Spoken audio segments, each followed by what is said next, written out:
Different tests are used to test different hypotheses about different data types. For example, previously we discussed a case when we have, for example, two groups of observations, and we are interested in the average of some numerical variable that is associated with these observations. Something like height of people or something like this, or average sentence in some language or some other numeric variable. So let me recall that if you have two numeric if you have numeric variables, numeric variable, and you have two groups, and you want to compare average of this numeric variable, compare averages between these two groups.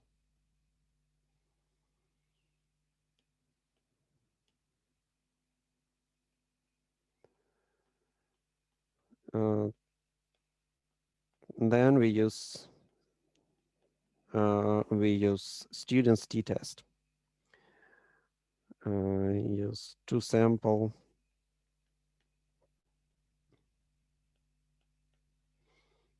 students t-test.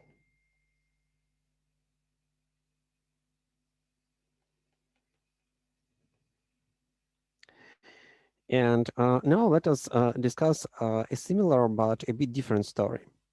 Let us assume that we have not numeric variable, but some categorical variable that we are interested in.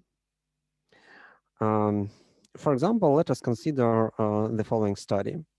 You know that people in different areas, for example, in different cities, use language, even the same language, they use it slightly different. For example, people in St. Petersburg say, "Paradna," where people in Moscow say "podъезд." So, for example, we have different use of language. We have some kind of local dialects. In Moscow, people use word "подъезд."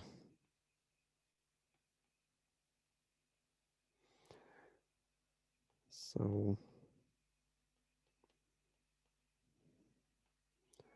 and in St. Petersburg, they use word "парадная."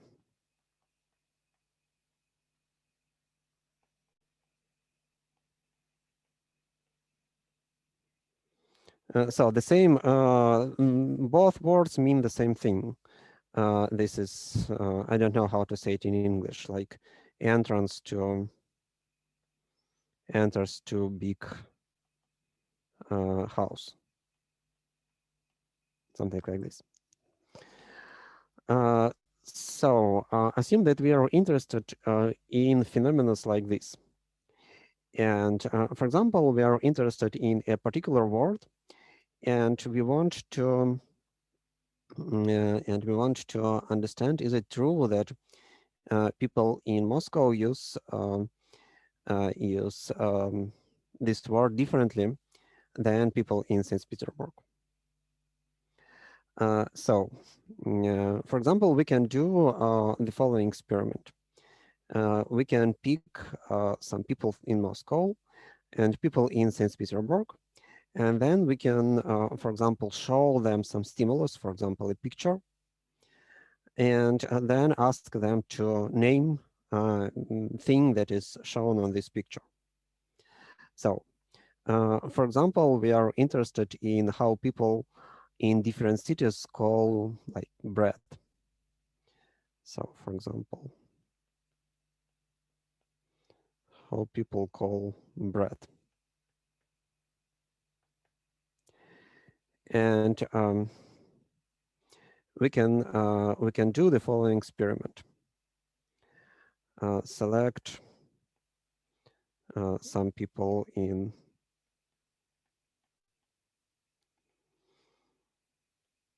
Moscow and St. Petersburg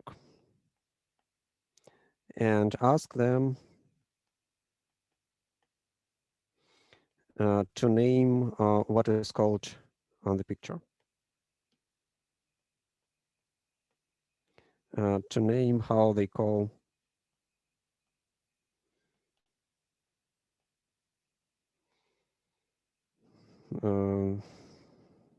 let me try to draw something.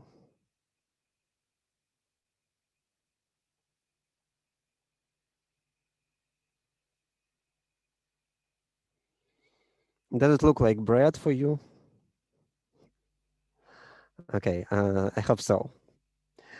So we just show this picture and ask our informants to write the word that they use most often to denote this thing. And of course, we have different people, and different people can provide different words. Okay, probably if we use bread and we use Moscow and St. Petersburg, probably the answer will be more or less identical. In all people in Moscow will call this thing, I believe, baton, and all people in St. Petersburg will call them bulka. But probably we will use something more neutral, or some other cities. Anyway, let us assume that we have two possibilities. For example, it is possible that this thing is called either baton or bulka. So I will transcribe it here. I don't know. And unfortunately, I don't know how to write in phonetic alphabet, so I'm sorry, but I hope that it will be clear what I'm writing here anyway. Bulka. Something like this. And so after we collect this data, we have a data table that looks like the following. So we have some informant ID. Then we have city, where this informant belongs. And then we have word that they use. And so our table actually is very simple. I mean that we have some identifiers here. We have this person from Moscow who use word baton, and we have another person from Moscow who use word baton again, and we have another person from Moscow who use word bulka, and then we have some people in St. Petersburg, and again they can use both words.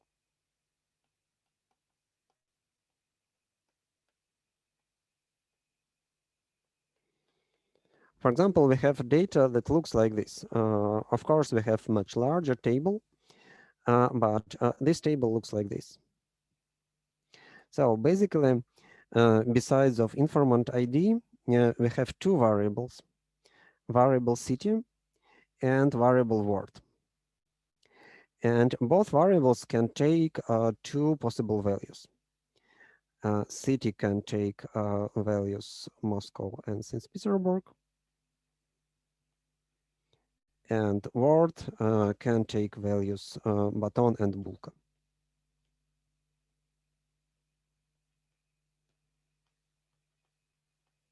Of course, it is possible that our informant will use some other words, but probably just let us assume for simplicity that there are no other kind of observations, no other possible values for this variable.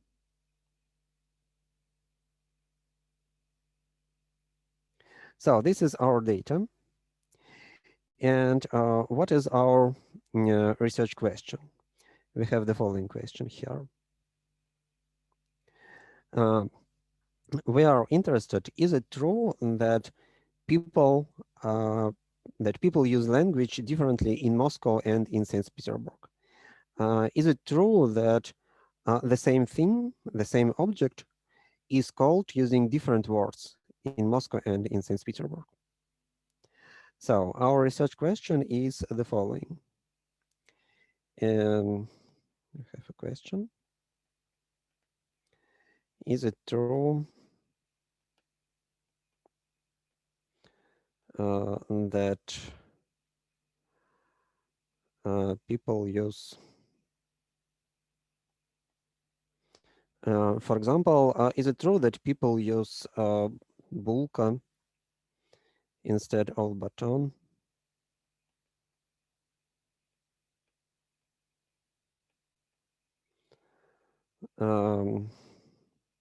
More frequently or less frequently?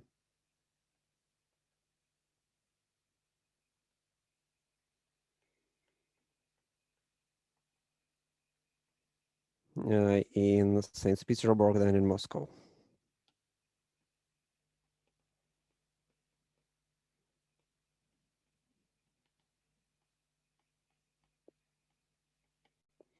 Or in other words, are there any differences?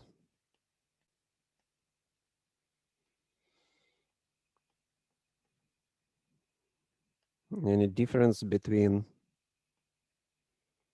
Moscow and St. Petersburg? Related to this word usage?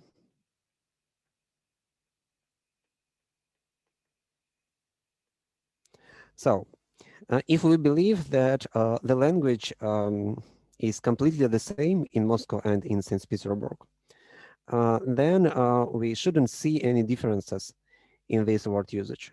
Some people will use one word, some people will use another word, and there will be no visible difference between St. Petersburg and Moscow. So in other terms, if we don't see any differences between Moscow and St. Petersburg, then it means that probability to meet person who use, for example, baton will be the same in Moscow and in St. Petersburg. So probability will not depend, probability to see, for example, baton will not depend on the city. So we can restate the same question in the following way. Can we conclude that probability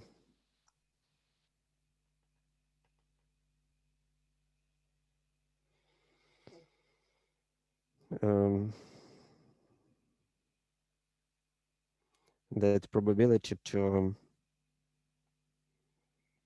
use word baton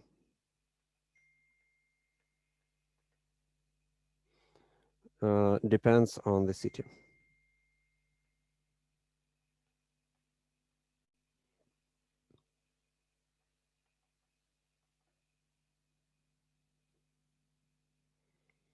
So these three ways to ask the same question. Yeah, everybody agree?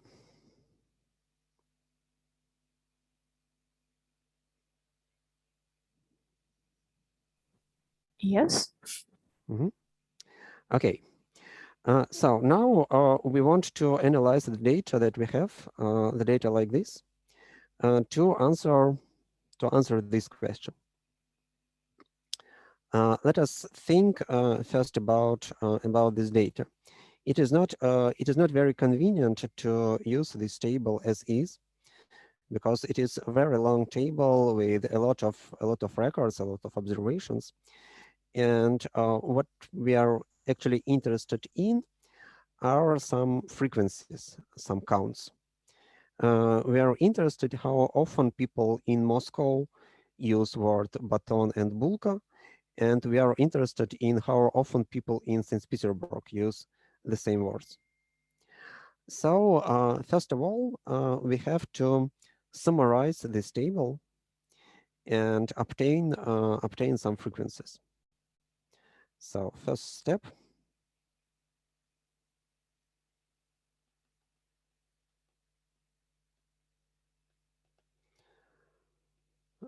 summarize our data frame and obtain frequencies.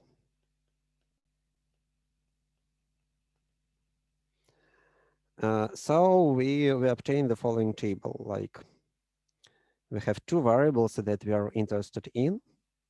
One variable is city, and another is word.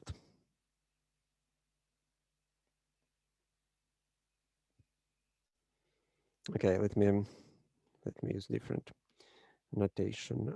Here word and here city. And we have four options. We have word, baton, and bulka. And we have city, Moscow, and St. Petersburg. And so we just can put here are numbers of how often the corresponding combination met in our data table, in our data frame. So for example, this table can look like the following. For example, something like this.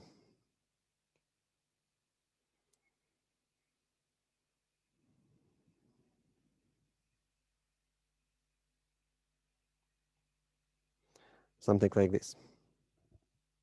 So it means that we have 25 informants from Moscow, and 20 of them used word baton, and 5 of them used word bulka. And we have only 5 informants from St. Petersburg, and 1 of them used word baton, and 4 of them used word bulka. So this is how we can summarize our table, and this is actually the table that we will work with. So everybody understand how this table was created from our initial table, from our data frame here.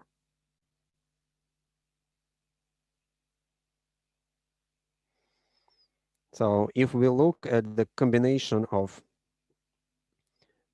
these two variables, we see that we have exactly 4 possibilities: Moscow baton, Moscow bulka, St. Petersburg bulka, and St. Petersburg baton somewhere here that is not shown.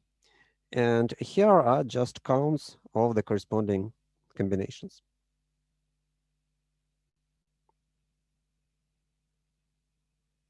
Okay.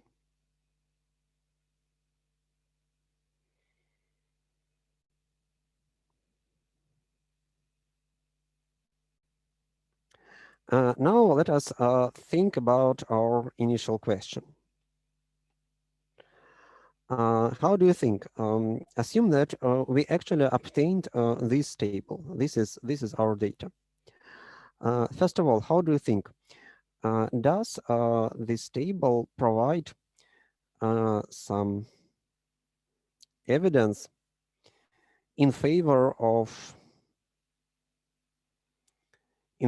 positive answer to this question? Can we say that the language is different between Moscow and St. Petersburg, at least in this aspect? What can you say looking at this table? Does it provide some evidence? in favor of positive answer of this question.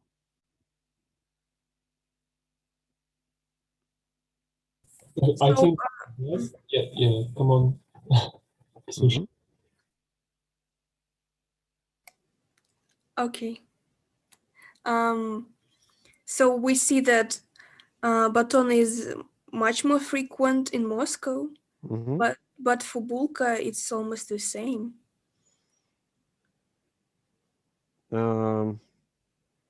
So in Moscow, baton is more frequent, and in St. Petersburg, what is more frequent? Oh, sorry, I was confused a little bit. I said in Moscow, baton is more frequent, and in St. Petersburg, Bulka is more frequent, but again, the difference is not so large. I mean, the difference between 1 and 4 is not so large as the difference between 20 and 5. Mm-hmm. Yes, but if we are interested in which word is more frequent in which city, we see that baton is clearly a winner in Moscow, and Bulk is clearly a winner in St. Petersburg. So at least if we see at this data, at least we can say that, okay, if I ask you, this data can be considered as an evidence in favor of positive or negative answer to this question. So let me denote this question. Let me use this formulation just to make everything clear. So this is our research question, and I ask you the following: does this table provide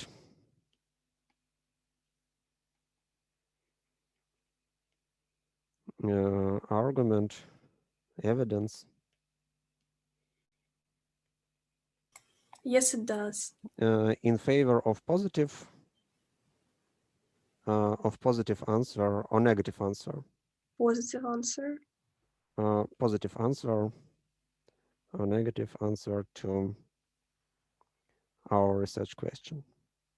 Yeah, we see from this table that it provides positive answer, because negative answer says that there is no any dependence between Moscow. There is no any differences between Moscow and St. Petersburg uh, in terms of these frequencies. So if we don't see any, if we have negative answer to this question, we expect that the corresponding frequencies should be more or less the same, right? And this table suggests that these frequencies are different, because we see that baton is much popular in Moscow and Bulka is popular in St. Petersburg. Okay, everybody agree with this interpretation of this table?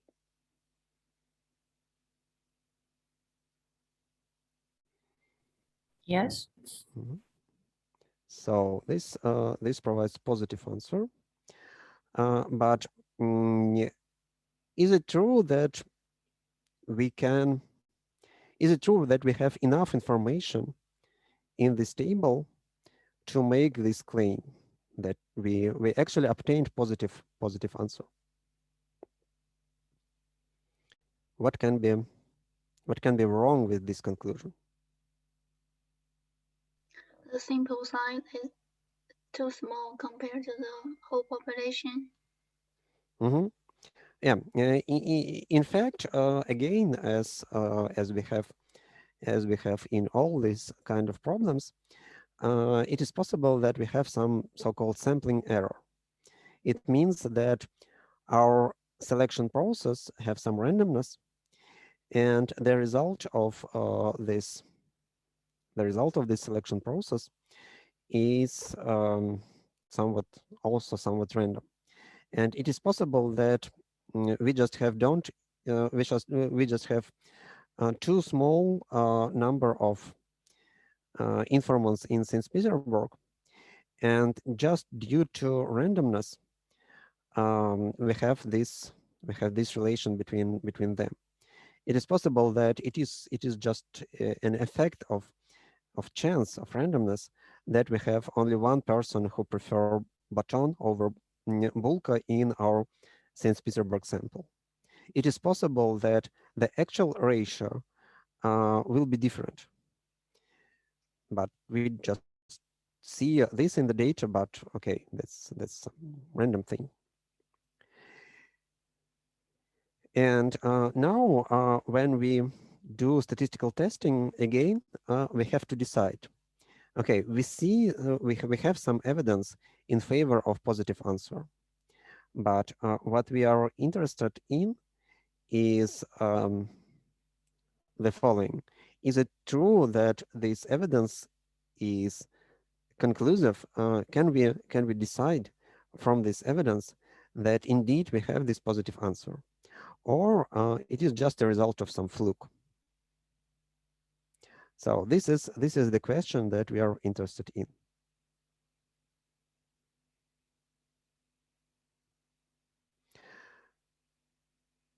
Okay. So let me return to this positive answer. How do we see that this answer is positive?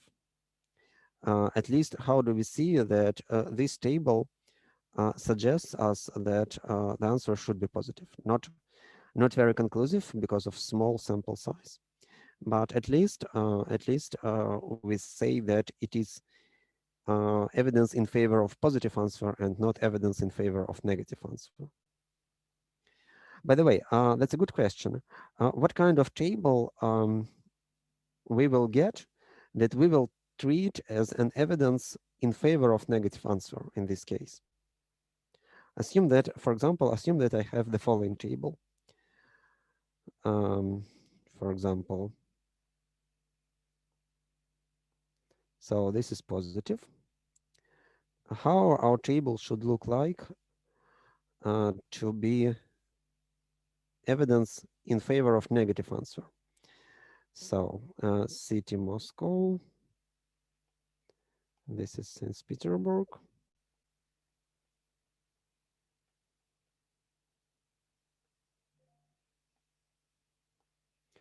So assume that I have numbers the same in Moscow, like here, 20 and 5. And what should I put here so that this table will be evidence in favor of negative answer? So positive answer means that, so this positive answer means that there is difference.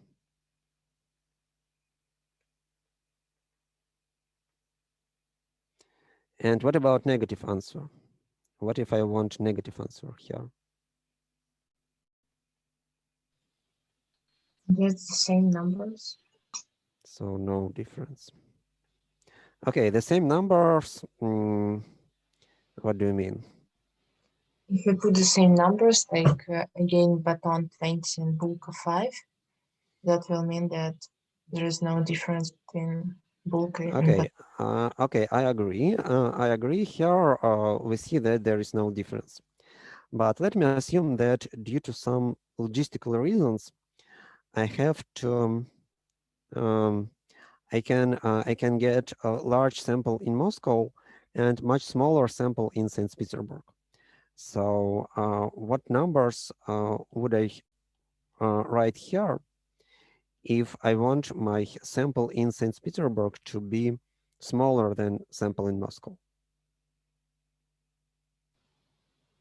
4 and 1, for example. 4 and 1, yeah. You see that if I see this table, then despite the fact that all these 4 numbers are different, I see that this table is an evidence in favor of negative answer to my initial question. So this table reports that there is no difference between Moscow and St. Petersburg. How do you see it?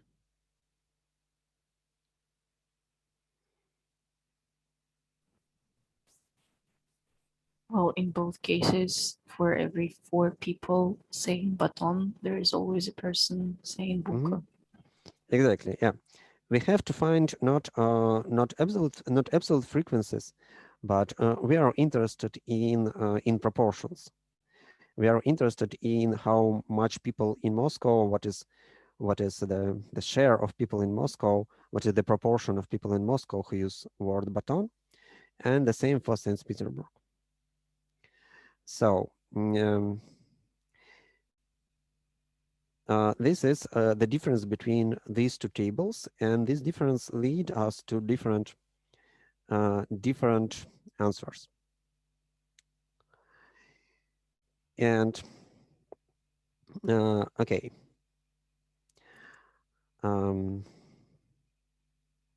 Now let me ask you a couple of more questions.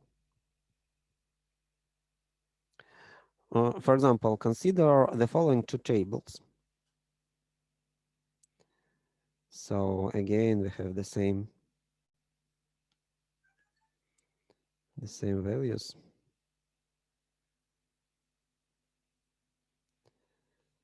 City, oops, sorry. City and word.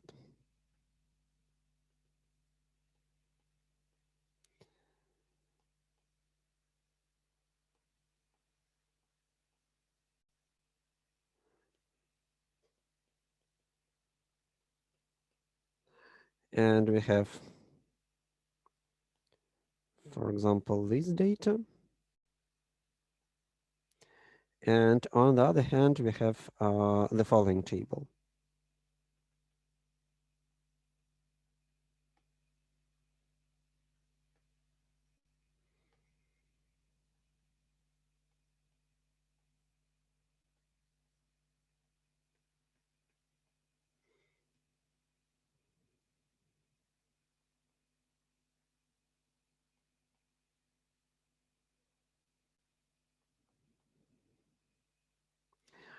Which table is more convincing? Which table gives us more convincing evidence in favor of positive answer to our research question? The left one or the right one? Right one. The right one gives us better, more convincing evidence. You see that actually all numbers here are proportional to the corresponding numbers here. And if we are interested in just a proportion, for example, again, 4 people out of 5 in St. Petersburg use word.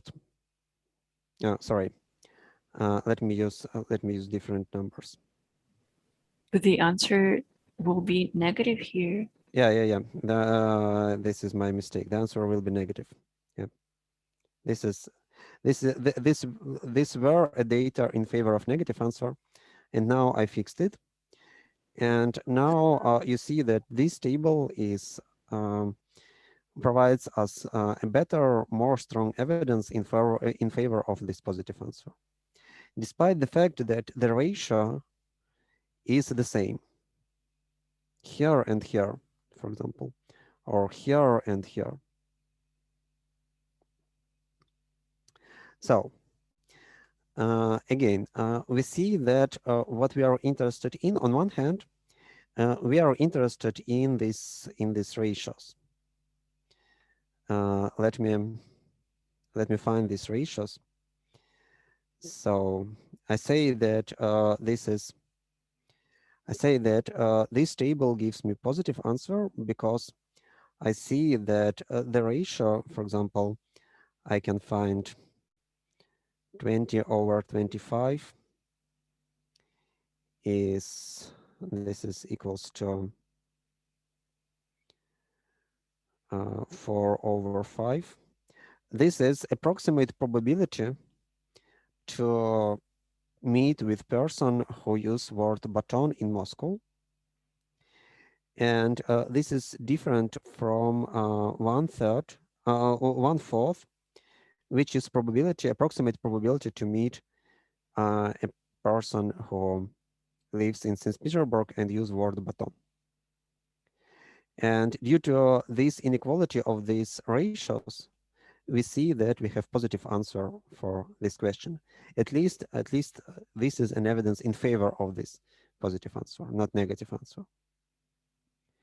And in this case, we see that this ratio is equal.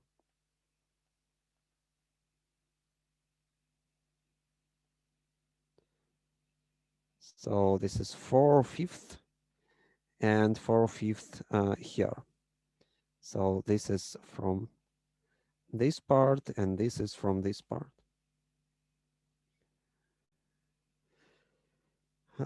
So we see that here we see different ratio and here we see the same ratio. Yes? But you have 20 divided by 25, but in the table it is 20 and just 5.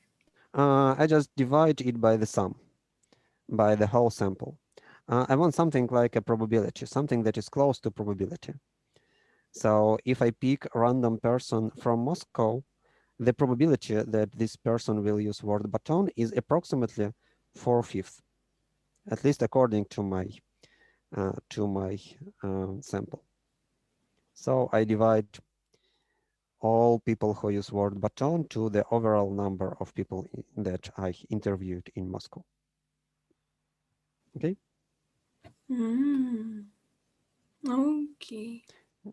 In fact, I can make the same conclusion if I divide this number by this number and this number by this number, but I just want to work with something that is like probabilities. In fact, there are two ways to think about probabilities, as probabilities or as odds, but I just prefer probabilities for now. And we see that these ratios are the same in these two tables. So they are basically the same as here. But we see that this table provides us stronger evidence in favor of this positive answer. Okay.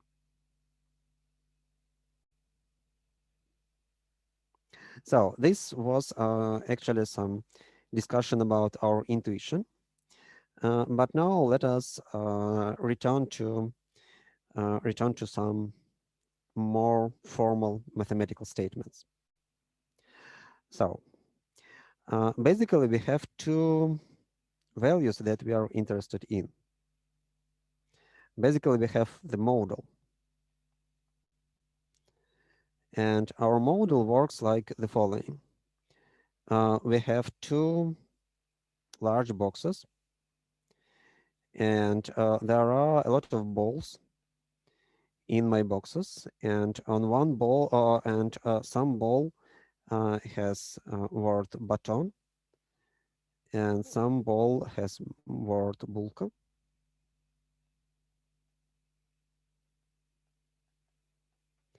And this is Moscow population. So now our population consists of this a lot of balls, and on each ball we have either baton or bulka. And this is Moscow population, and we have a similar box for St. Petersburg.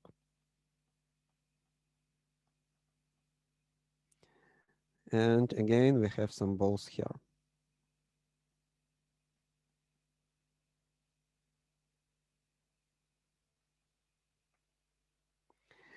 And then we are interested in the following numbers. We are interested in how often in Moscow population we will meet with a person who says, for example, baton. And the same question for St. Petersburg. So we have the following numbers. We have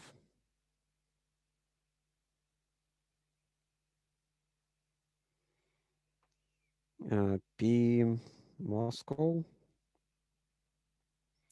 that is probability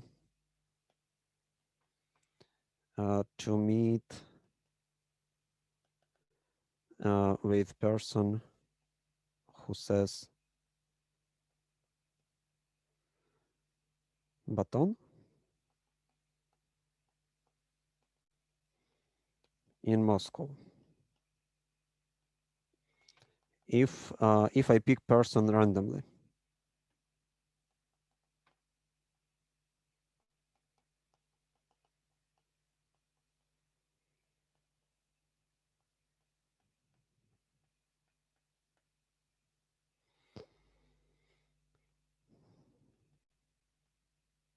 So this is P Moscow. P Moscow, and this is actually a value if I have my population, then to find this probability, I just have to count how many balls in my population have word baton on them, and divide by the overall number of balls. And the same thing for St. Petersburg.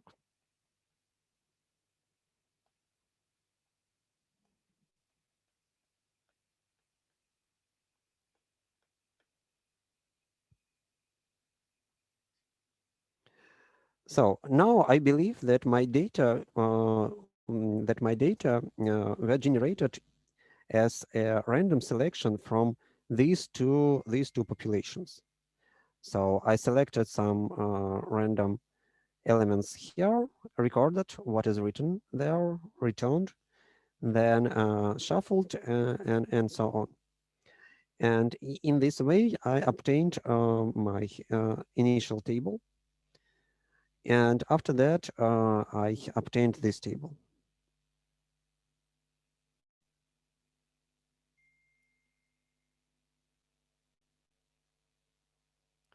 So what is null hypothesis in this case? How can we state null hypothesis?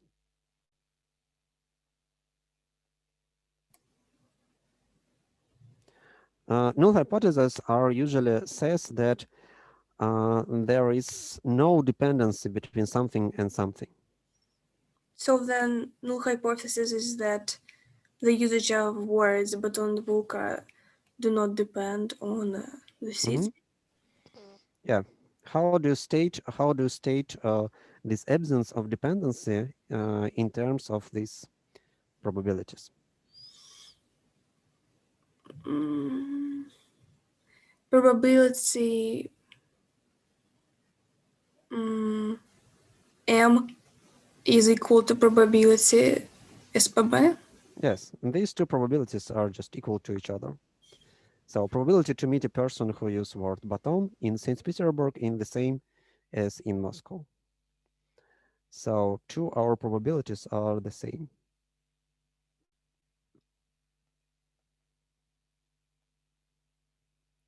This is our null hypothesis. And our alternative is that they are different. We don't know which is larger in this test. So alternative is just symmetric.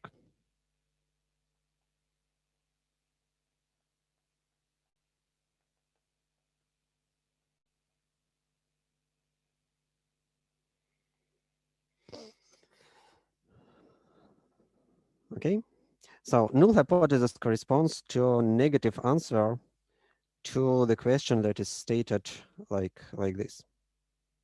Null hypothesis is negative answer. It means that there is no dependency. Nothing changes if you switch from Moscow to St. Petersburg.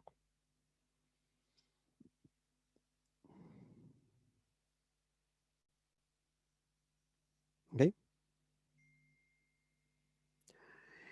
And now I want to explain how to test this hypothesis when you have data like this.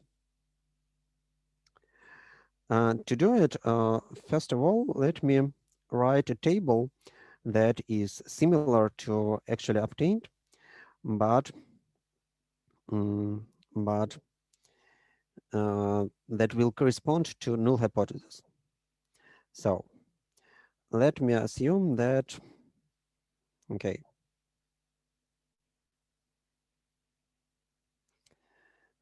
we have some data that I actually obtained. By the way, this kind of table is called contingency table. This is contingency table.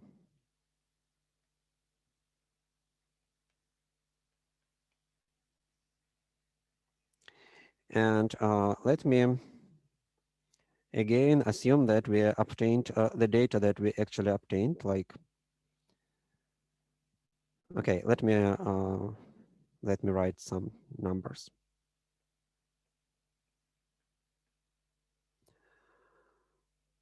So this is word. This is city.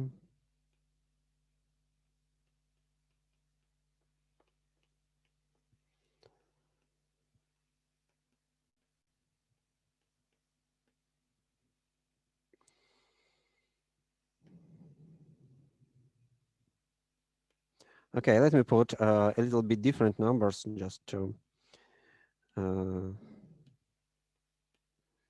make them a bit larger. For example, we have 20 and 5 here, and we have, for example, 40 and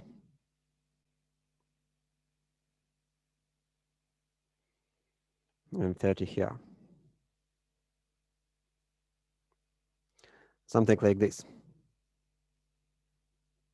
By the way, let us look at this table. Is it true that this table provides evidence in favor of positive answer to our research question? Does this table says us that there is something different between Moscow and St. Petersburg? Well, the proportion is actually different. So, well, strictly speaking, Let me even make it more clear. Yeah, strictly speaking, what? I mean, even like it was before, it would be like good for our hypothesis because, well, strictly speaking, the proportion was different. Yeah, proportion is different, but we just want to understand they are different because we really have different probabilities in the populations, or they are different just because of some probabilistic fluke. So, for example, basically the proportion for this kind of data, for example, if you have this kind of data, the proportions are also different. But I doubt that you will use these data as a strong evidence in favor of positive answer to our question.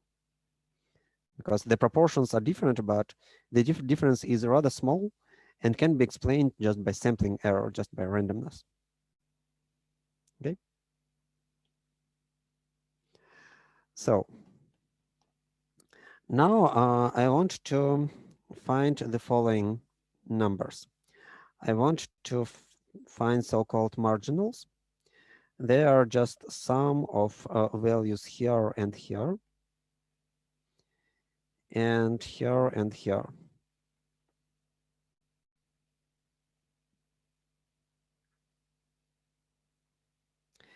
And now I want you to write a table that will correspond to null hypothesis with the same marginals.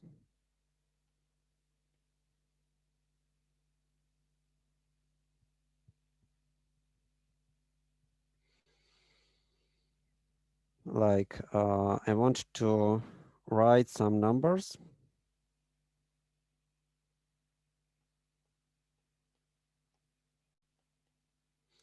So this is my obtained data. And now I write the expected values under the null hypothesis. So I fixed these marginal values.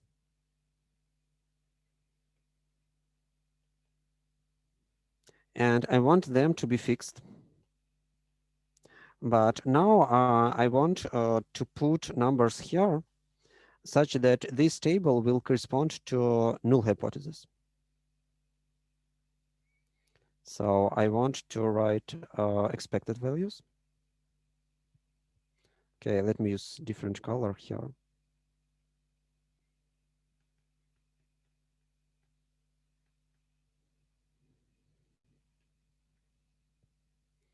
So this is Moscow, this is St. Petersburg. Okay, what if null hypothesis holds?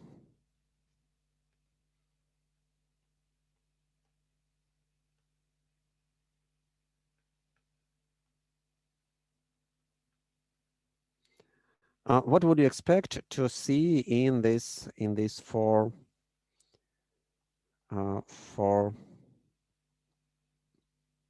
cells?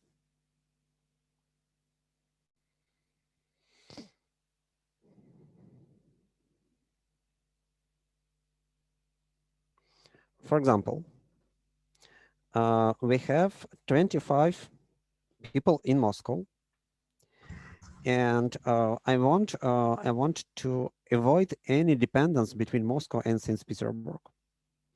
So it means that among these 25 people in Moscow, I would expect to see the ratio between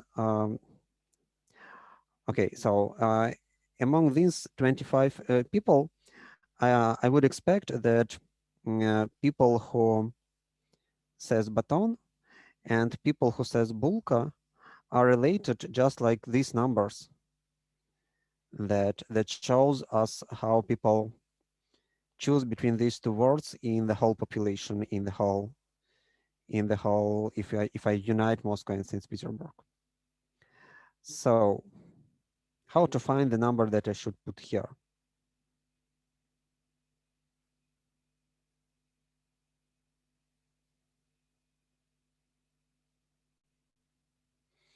I know that the ratio between number this and this should be the same as between this number and this number, right?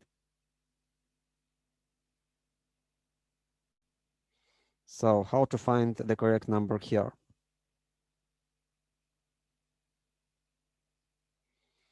I can say that what is the ratio between, oops,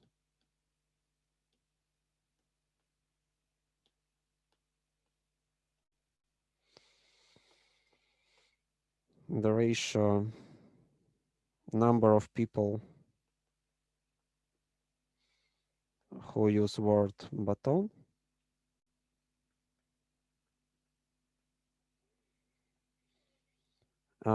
divide by number of all people.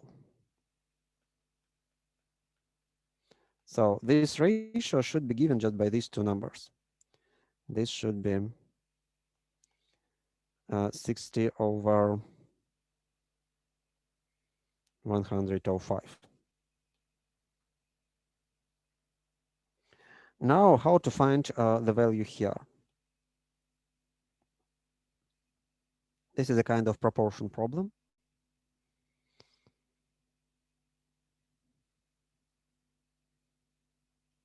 Who can write me a formula to find number here?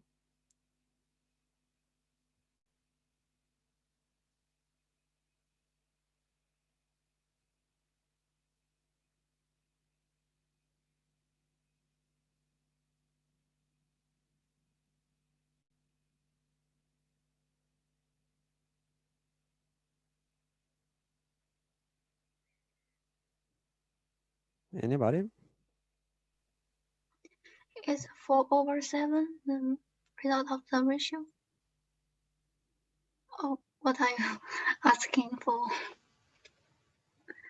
Sorry, could you repeat, please? What are you asking for? Okay, I'm asking for what to write here. if I want this number, I want to construct a table that will correspond to null hypothesis when there is no difference between Moscow and St. Petersburg. And I also want that in this table, the sum of element here and here would be 25, and the sum of number here and here would be 80, and the sum between number here and here would be 60, and so on. But I counted it, and it can't be a integer.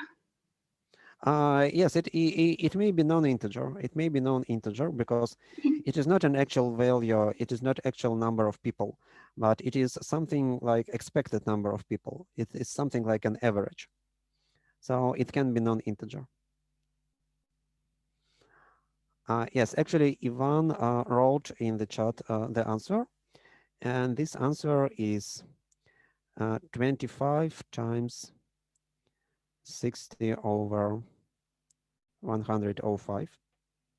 So I just put this this value of all people in Moscow and multiply it to the ratio between people who use word baton and the overall number of people who use both baton and bulka. And so this product corresponds to the number of people in Moscow who will use baton in case when there is no any dependence between Moscow and St. Petersburg. So the distribution of people between baton and bulka in Moscow is in Moscow is the same as in the whole group. Is the same as here. So anybody else, please write me what should I write here in this cell? But I don't see anything. Oops, sorry. Here in this cell.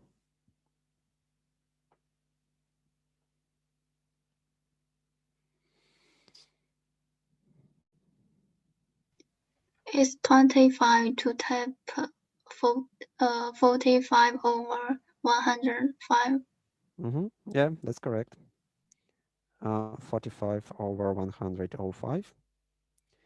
And you see that if you find a sum of these two numbers, then you just have 60 plus 45 is equal to 105.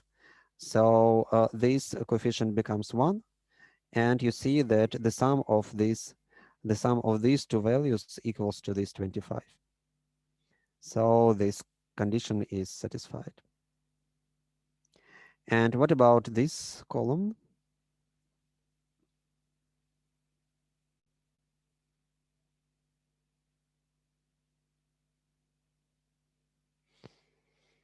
What should I write here, for example?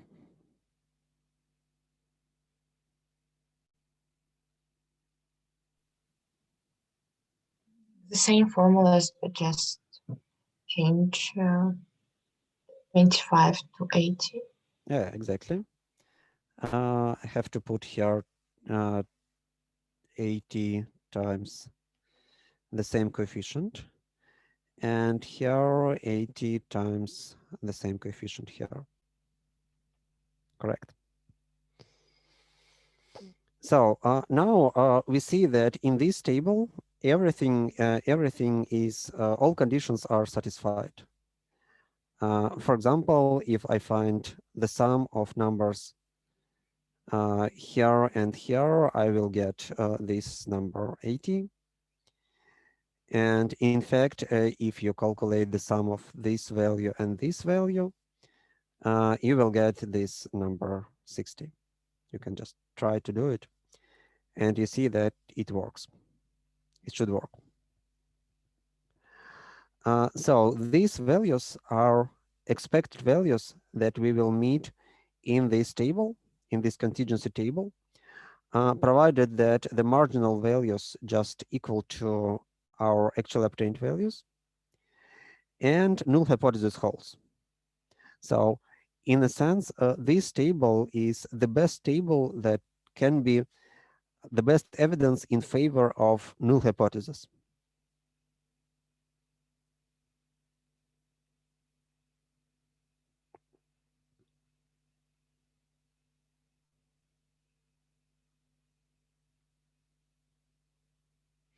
Okay, so this is a theoretical table. These numbers are obtained from our data, but these values inside are just calculated. We just calculated it right now. We calculated it in such a way that that these values gives us an evidence in favor of null hypothesis. Okay.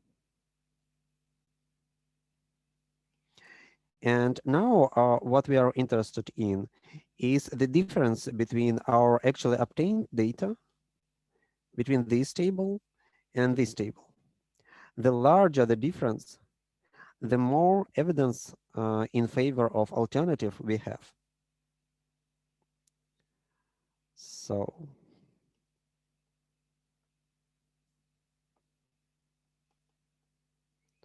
the large difference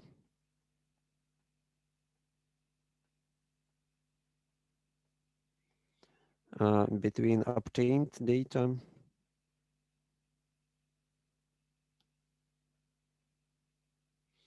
and expected data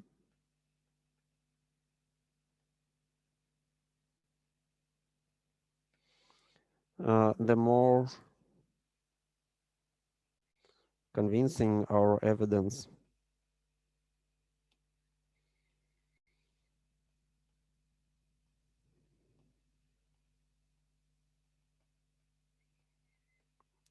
against null hypothesis in favor of alternative.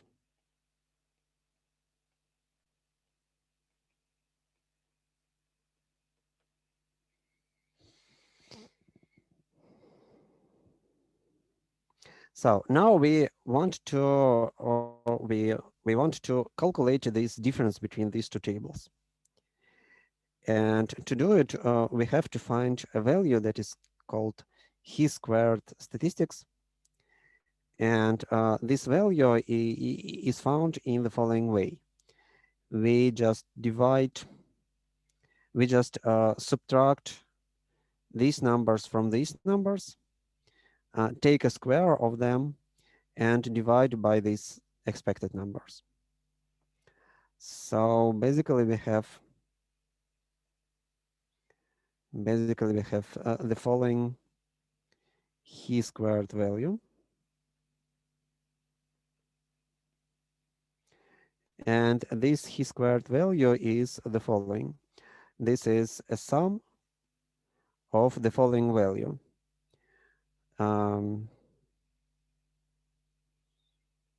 So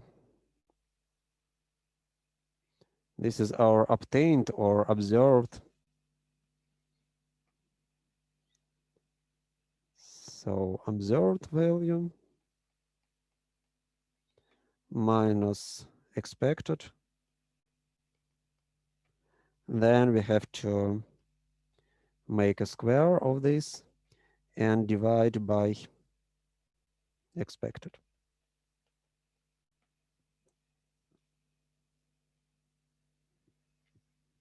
And then I make a summation over all my table. By expected data, we mean that this. I mean these numbers, Mhm. So for example, for this initial table, I will get the following Chi-squared. I will just begin writing this formula, and it will look like the following. I have to put 20 minus 25 times 60 over 105 square divided by over 105 plus the same with the next cell, like 40 minus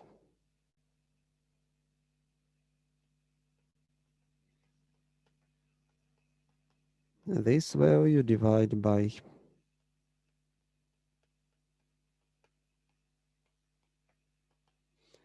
and two more terms that I will not write now. So for our data, this chi-squared statistic looks like this one.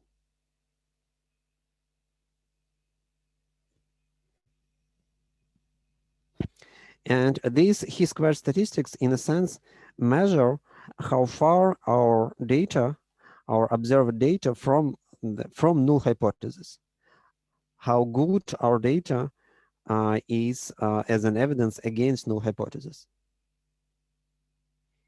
So the larger chi-squared, the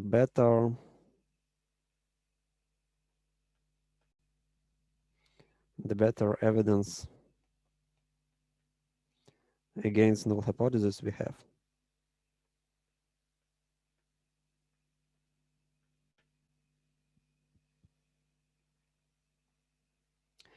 And now, as usually, we have to put some threshold to say what is large enough, when we can reject null hypothesis. And this is done as usual in this kind of tests. Actually, we have some distribution of these chi-squared statistics provided that null hypothesis holds.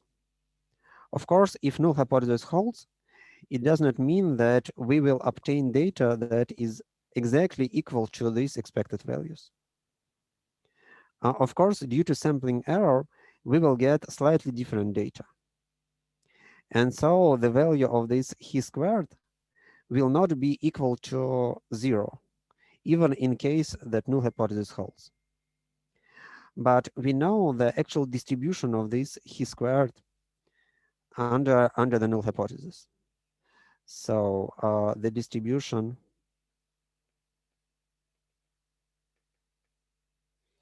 of this chi-squared under the null hypothesis is known. So in case null hypothesis holds, is known. This is so-called chi-squared distribution, and it looks like the following.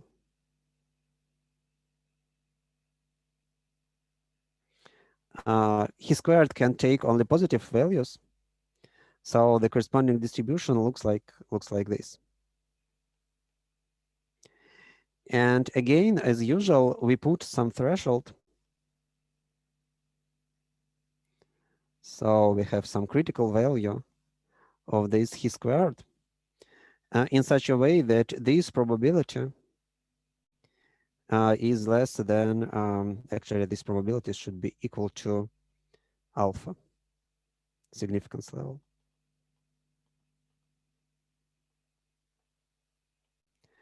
And then for our data, we calculate this chi-squared. And if it is somewhere here, we reject null hypothesis.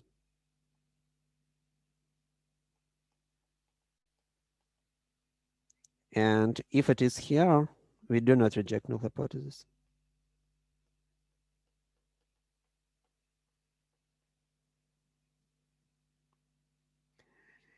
And again, as usual, if we have some actual data, we can find p-value, which is the probability to obtain these data that we actually obtained. For example, we have some our observed chi-squared, and we can find p-value, which is this probability. This is p-value. So instead of finding difference between two sample means, we find this chi-squared, and then decide by looking at this chi-squared, is it true that our data contradict to null hypothesis too much? Is it true that probability to obtain chi-squared as large as we actually obtained, or even more large, even larger? Is it true that this probability is small enough to reject null hypothesis? So this is basically how our chi-squared test works. And now you have more tests that you can use and you can think about in your research. So now you can compare not necessary averages between two numeric values, but you can be also interested in independence of some categorical variables like we discussed here, like here. Okay. Are there any questions? I have a question. Yes. I didn't really get how big is supposed to be our X critical. Like what is Okay. In fact, you don't have to find it by yourself because you are usually working with p-values and it is calculated automatically. But again, the idea is the same as we discussed with t-test. You have this distribution of this theoretical distribution of the values of chi-squared that is simply known. This is some mathematical formula for it. And then you just put the value of chi-squared critical in such a way that this probability, this area equals to alpha, equals to this significance level. So again, you don't have to find it by yourself. It can be found mathematically using the corresponding distribution functions in R. But also, you're actually usually you don't need this critical level at all. What you are really interested in is p-value, and again, everything is calculated automatically. But you have to understand what your results mean. So the p-value that is calculated again mathematically is calculated in the following way. You have your data. You find your chi-squared from your data using this formula, and then you see where your obtained chi-squared is on this graph.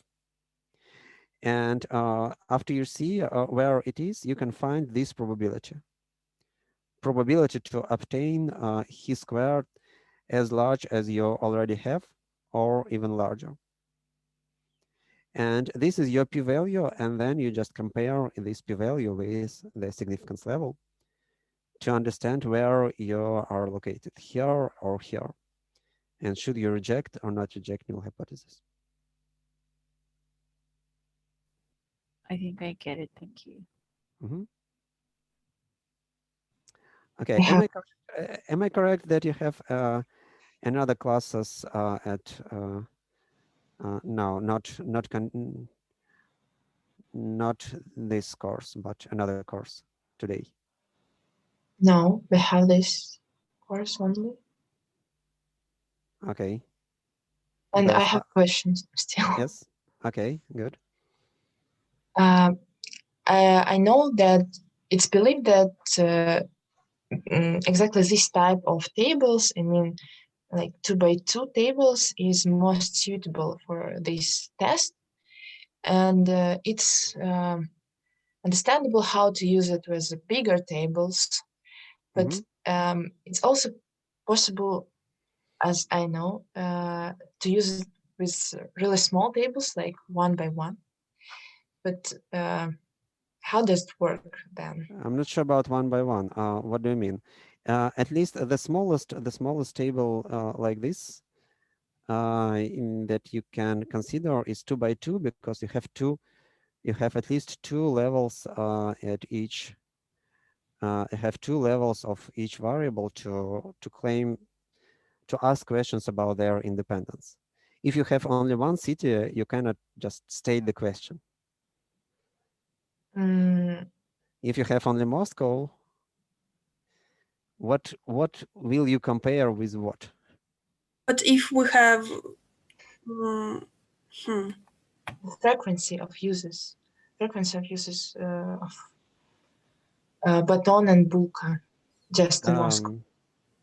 Okay, you can find these frequencies. That's correct. But what is your question in this case? Is it true that Bulka is used less often than Baton in Moscow? Yeah, that's a different question. That's a completely different question because what you are asking is like, is it true that probability to use Oh yeah, okay. probability to use, for example, Baton in Moscow is larger than, for example, 1/2 if you compare Baton with Bulka. And in this case, you can use binomial test if you just compare it with 1/2. Actually, there is another story where Chi-squared also can be used. For example, if you have some numeric values, for example, you know that in some research of the all people in Russia, for example, you have some distribution of word usage. For example, you know that Baton is used with probability 1/3, Bulka is used with probability 1/4. Okay, let's it be 2/3.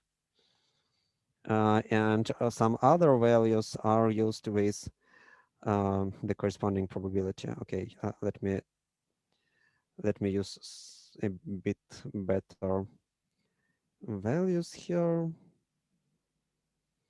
So you have something like this.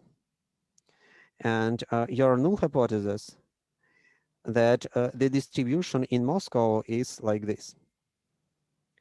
And then you can use a test that is also called Chi-squared test. Actually, this is a variant of the test that we just discussed to say, assume that we have, for example, 20 people, 200 people here, and 100 people here, and 50 here. And we can say, is it true that these data contradict to these probabilities? And this is also done using Chi-squared test. This is a bit different version of Chi-squared test. This is called like goodness of fit.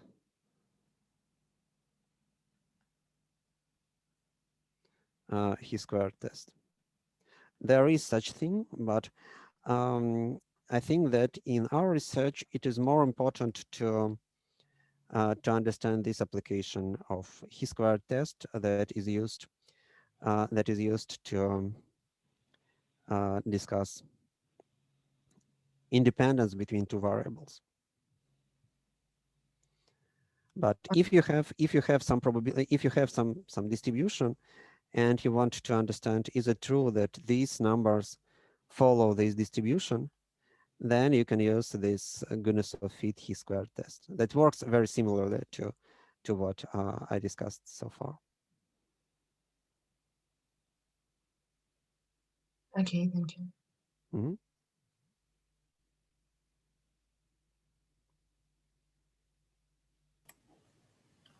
Can I look at the picture for some time? At picture? Picture, yes, I mean graphic. I see. Mm-hmm. This one, yeah. Yes.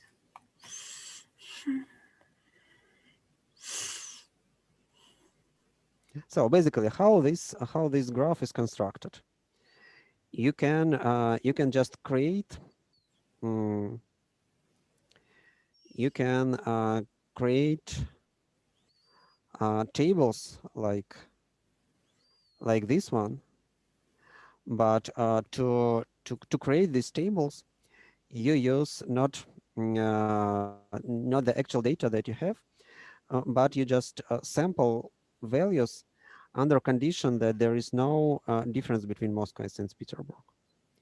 And then you find how large your chi-squared can be in this case. We don't use real numbers. We just Well, from the real numbers we use in this modeling, from the real numbers we use these marginals. So we want to create tables that satisfy these conditions, that these marginals are equal to our marginals, but these numbers are created just by randomization and under the condition that null hypothesis holds. But why can't we use real numbers? Because this distribution, this is theoretical distribution that shows us how chi-squared is distributed provided that null hypothesis holds. So to find this distribution, you have to do some kind of simulation because you want to understand how often you can obtain chi-squared, for example, as large as this number or as large as this number. And to find it, you have to generate a lot of tables, and for each table you generate you find its chi-squared, and then you put all these values on this graph, and you draw this distribution. This is a kind of histogram, and you want this histogram to show you how this chi-squared is distributed provided that null hypothesis holds. Hmm.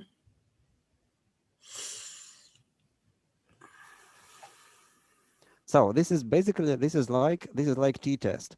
I mean that in t-test we have null hypothesis that we have two averages be the same, two population averages be the same, and then we say, okay, we are interested in how far sample averages be from each other provided that population averages is the same. And here we do a similar thing.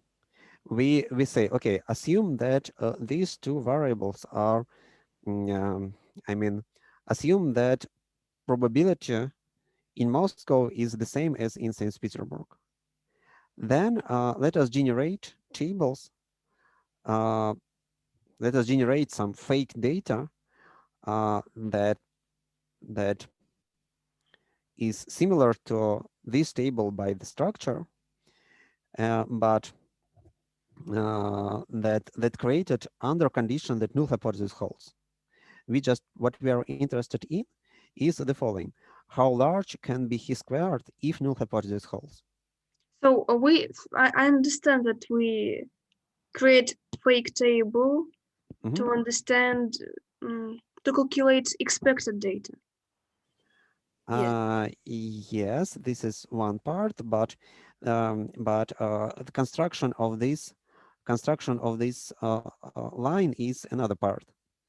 This is not related to, well, actually you have to construct this table when you calculate just one chi-squared. So there are two kinds of fake data in this story. One fake data is these expected values here. We use it to find this chi-squared value, and actually this is something that you can do just with pen and paper, just like we did it here. And another part when we create some fake data is when we construct this curve.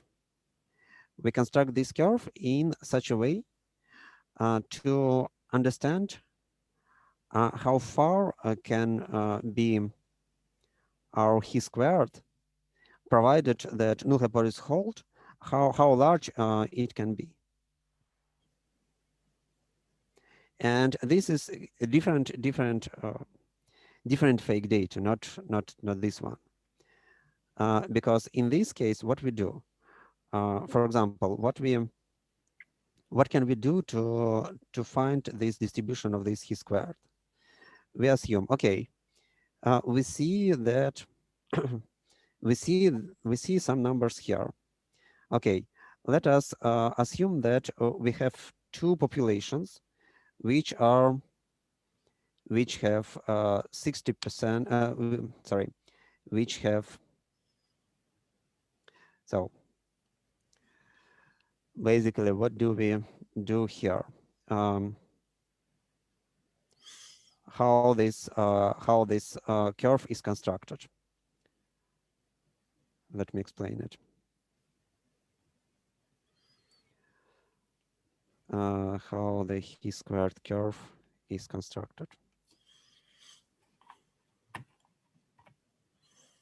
Assume that we have one population that looks similar to that we have in our data. We have numbers Baton and Bulk, words Baton and Bulk here, and we pick, for example, we pick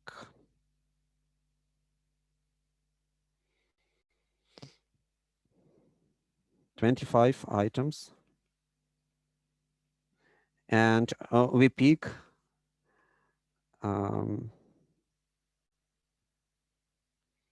like 80 items,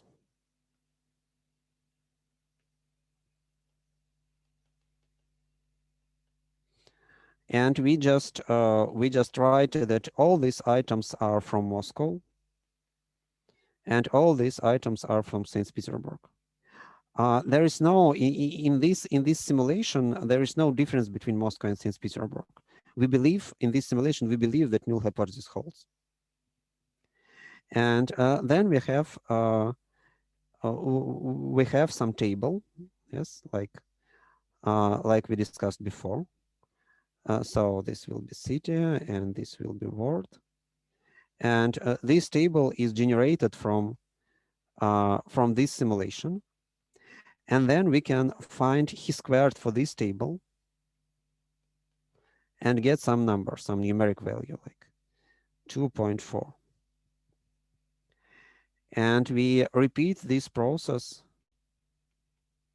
for example, 10,000 times. And after that, we will get this distribution of Chi-squared. So all of them are positive, and we will get some values here, some values here. We will get something like this. So every time when we do this simulation, we will get its own Chi-squared. But so, how do we do this simulation? Sorry? How do we do this simulation? What do we do for it? We do the following. First, we create some population that, okay, let us assume that in this population, the proportion of both words is the same as we have numbers here, like this number and this number. Okay? And then we just sample from this population, we just sample 25 items, and we just say that these items belong to our virtual Moscow. And we record 25 rows here. And then from the same population, just everything the same, we pick 80 items, and we just say, okay, these items will belong to our virtual St. Petersburg. The population is the same, so it corresponds to null hypothesis. There is no difference between Moscow and St. Petersburg. And we put these 80 items again in this table. And so we will get some table that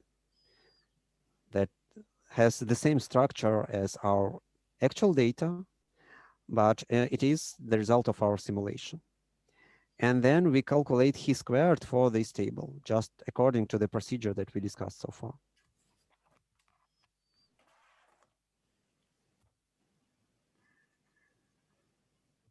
Okay.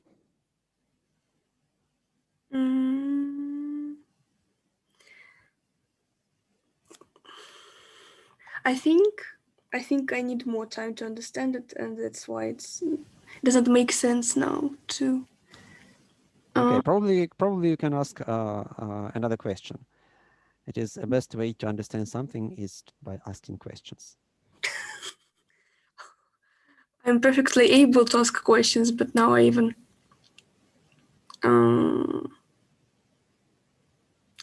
No, I don't think that I can't think of a correct question. Okay. So, leave some. Okay. Other questions?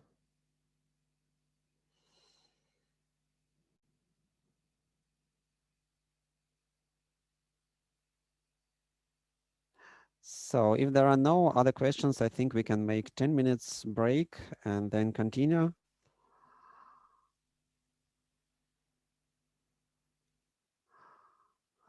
Hello, Ivan. I'm sorry, I didn't actually expect that we will have second classes today, so I didn't prepare anything for the seminar, but I can show how to do Chi-square test in R using basic R and some new fancy tidyverse implementations.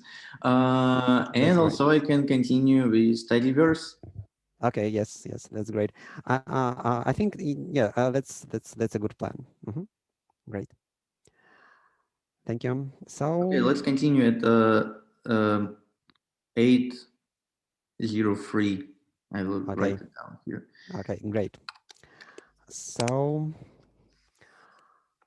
I think that's all with me for today. So bye. I will try to solve all the technical problems that we have so far with the system that will show your grades. But can I ask for Yes? goodbye? It's for a practical part, it's not about theoretical one. But just I wanted to ask to start with square test in our practical part, and then discuss. Okay. Everything else. Okay.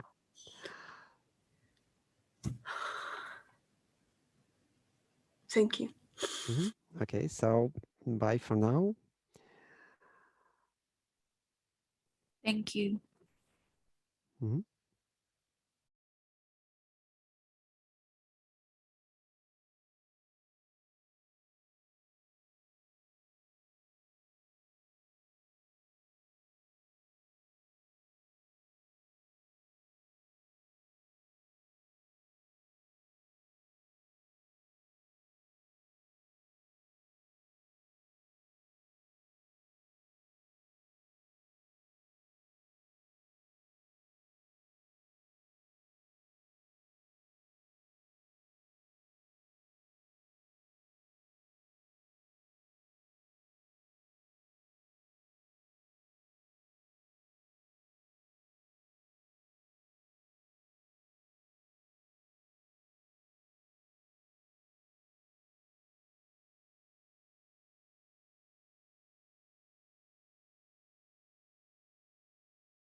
Okay, so hi everyone.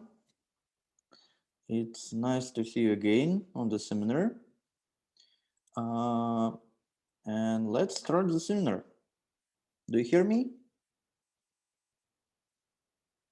Just press something that Yeah, we can hear I you. know that you're here. Okay, that's cool. Okay, let's start. So the previous seminar was some long ago, so let's cover a bit what we did previously. So we turned to Tidyverse. Tidyverse is a brilliant framework to work with data that allows you to work in very user-friendly way with data. And we explored the most basic parts of Tidyverse. Basically, Magritter, and some basic functions from dplyr mostly. So we have learned how to use selecting functions and use tidy selection for selecting functions, so wherever we want them. So we learned how to rename and relocate, and also we learned how to deal with rows in the data. So we learned about slice, filter, and some extra slice functions like slice min, slice sample, and so on. So we finished with arranged to sort rows of the table. And we are ready to continue to work with Tidyverse, but first I wanted to show you how to do Chi-squared in R. So let's take some data like heroes data frame. I will send you the link in the chat.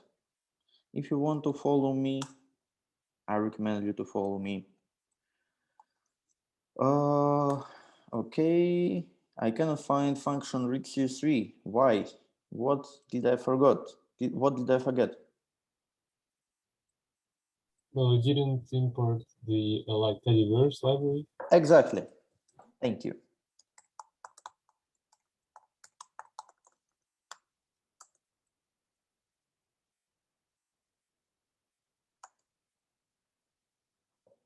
Because even if you are like have a lot of experience, you sometimes have some mistakes, and that's pretty much okay.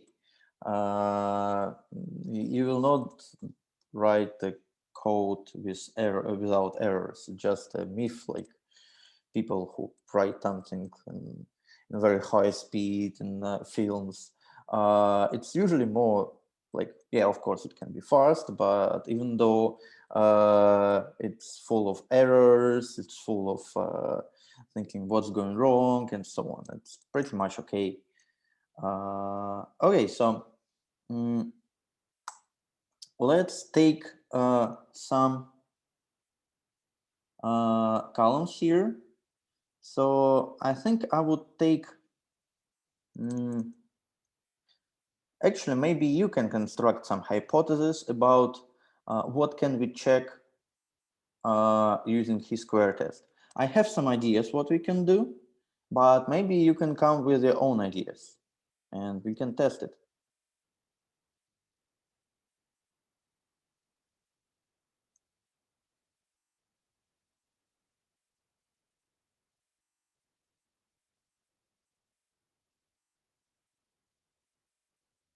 So I can remind you that this is a data set about superheroes, and we have some meta information about them. So the main column is name, like name of different superheroes, and other columns are some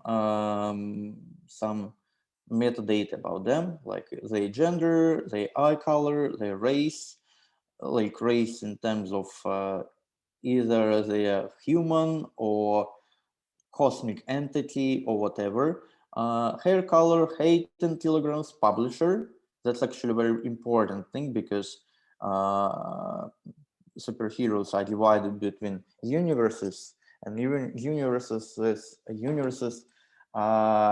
driven by publishers. So publisher can mix different superheroes across comics and films, but they usually do not cooperate with each other. So you can find Batman with Superman in one film, but not Batman and Iron Man, because they are from different universes and different publishers. Skin color and alignment, whether they are good or bad, and their weight. So let's think what we can test. Of course, it's not a good idea to okay, let's try to test something. But maybe you can come with some hypothesis and that you can test with Chi-squared for this data.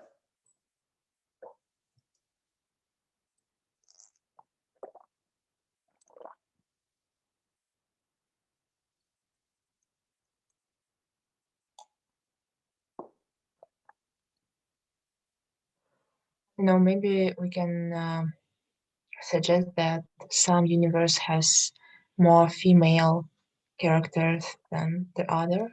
Good idea. Actually, that's exactly that I wanted to give you as an idea first.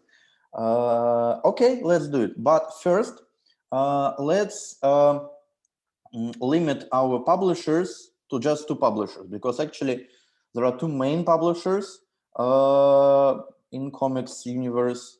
It's Marvel Comics and DC. So as I told you, DC is Superman and Batman, and Marvel is all Avengers, X-Men, and others. So how can we select only? So first, we need to select only superheroes that are from publisher Marvel Comics and DC Comics. What should I do? Give me an idea. What should I use? Filter.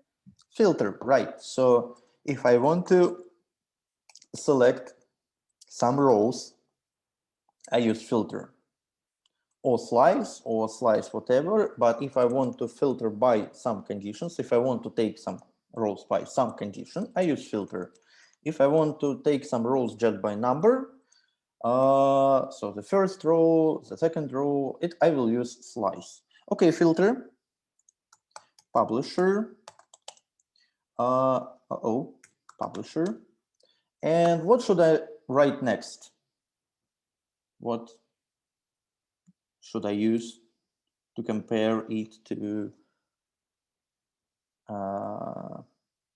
DC Comics or Marvel?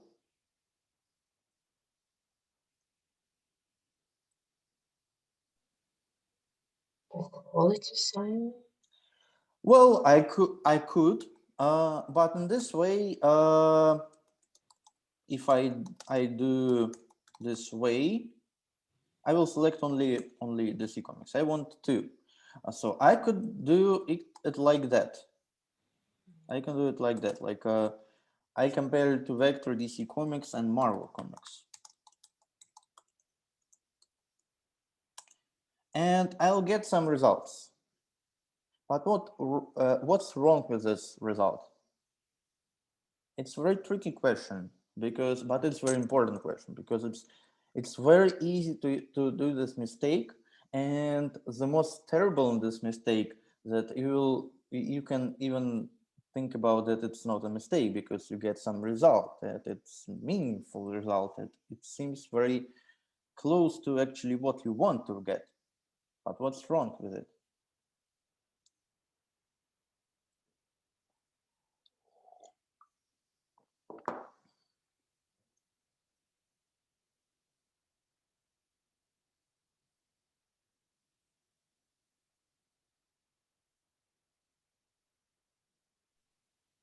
I don't know, maybe it looks just for this vector, I mean the sequence of meanings like DC, Marvel.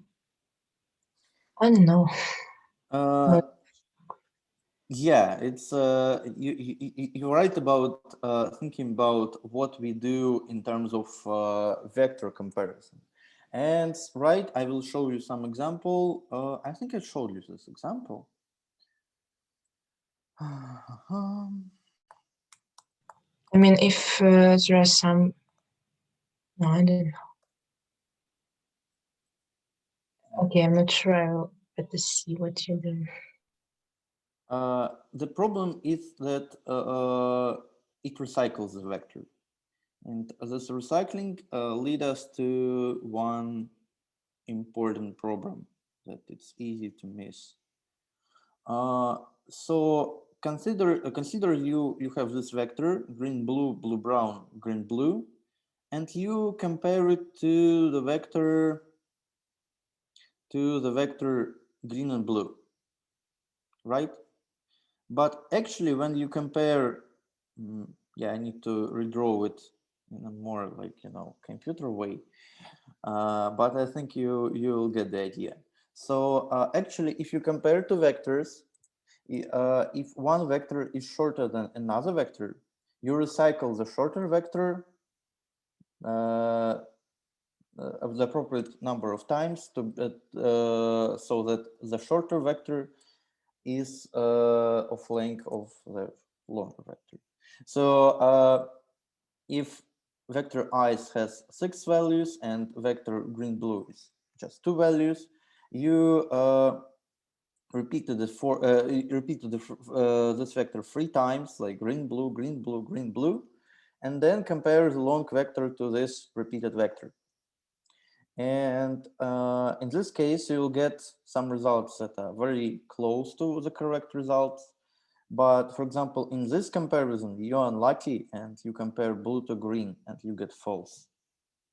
So I hope you understand that's the problem. So yeah, if you compare some vector to another vector, be very careful about that, because you can get into the trap of this recycling. It's usually a very good idea to recycle the vector. It's a very important feature of R as a language. But in this case, it can mislead you. So if you want to check whether value in publisher is either one of these values, you need to use not two equal signs, but operator in. It's very simple and easy operator. So you will get true for every position in this vector or column, where you can find this value in this vector on the right side from the in operator. So it's this vector on the right side of the in. It's something like a dictionary. You know, you check whether the value is in some dictionary. Okay, so you can even check, right? So if you do it like that, you'll get, oh, no, it's in, yeah. So here you get table 276 by 11, and here you get table 603 by 11. Even though this result will not return you error, at least if you have the same, if the shorter vector is divisible by the longer, otherwise you will get a warning. You do not get this error, but the result is obviously wrong. Just important thing. Okay, so we selected DC in Marvel Comics, and we want to. Okay, let's assume that we want to take only our columns of interest, gender and publisher. What function do I need to use?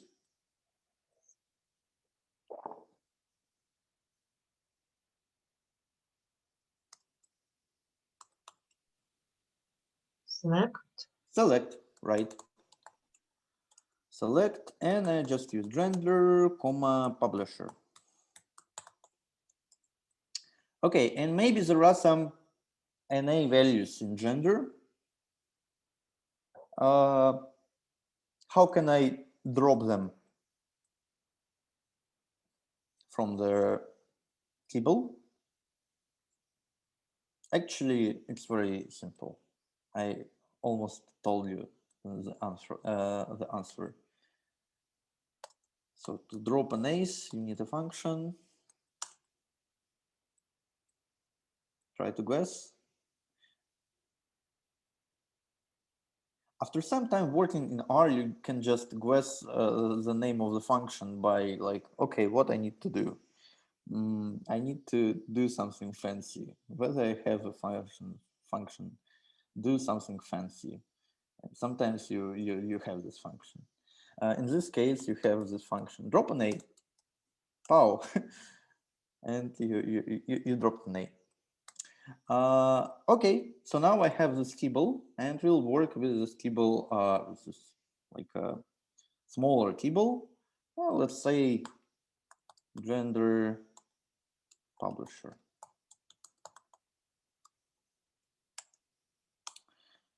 And this we need to somehow to convert to a frequency table, right? So when where we have for gender, number of genders, for publisher we have number of publishers and relative, like male Marvel, male DC, female Marvel, female DC. So we want to construct this table. And yes, in R there is a special function for that called table. Gender publisher. I just construct this frequency table, and as simple as that, that's enough. Actually, I don't like this table function because it does the thing in very fancy way, but then you understand that it's a bit more complicated than that, because this table, it's very specific table format. It's not data frame anymore. It's not even a matrix, it's a table. But what's good about this table format? So you can even you can use class on that and get table.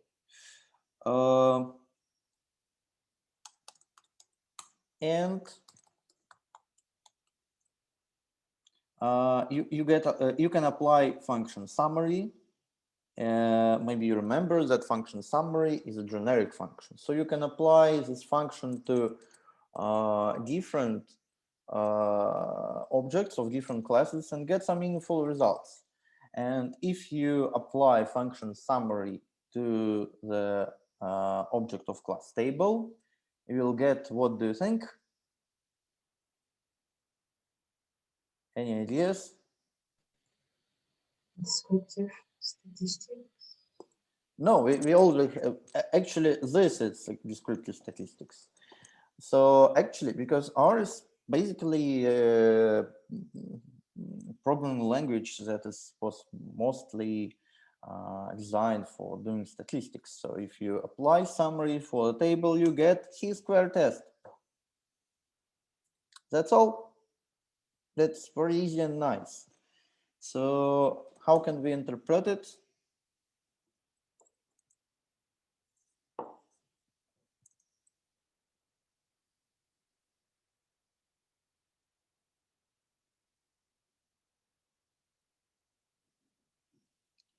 Actually, there is I've learned about, recently I've learned about this way of drawing results of Chi-squared test, of displaying results of displaying Chi-squared test. It's called mosaic plot.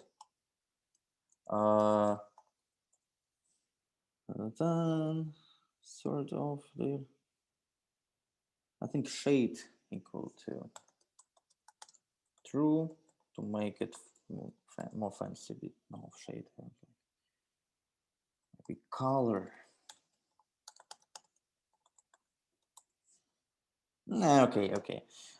So how do you interpret the result of this Chi-squared test?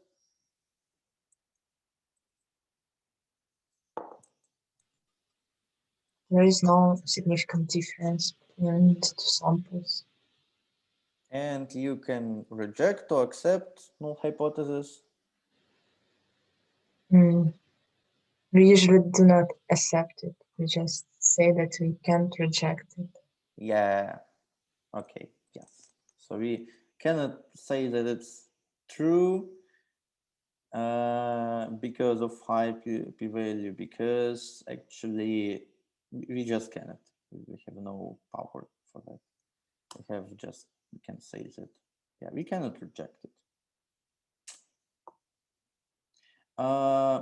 Okay. And I told you that tidyverse has its own way to deal with frequency tables and Chi-squared tests. It's called not table, but I even don't know how to pronounce it. It's called Kabil. I don't know. Janitor. Kabil. So you need to install this package Janitor.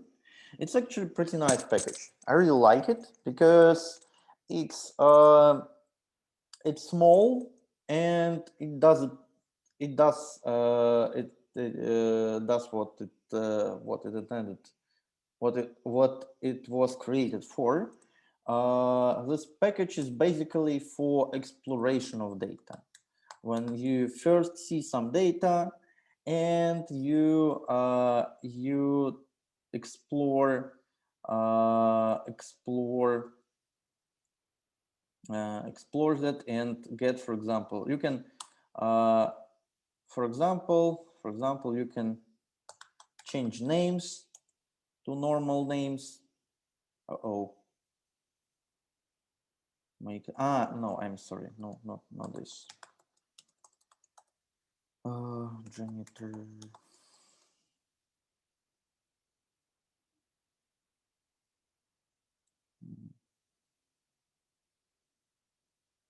Clean names. Yeah, clean names.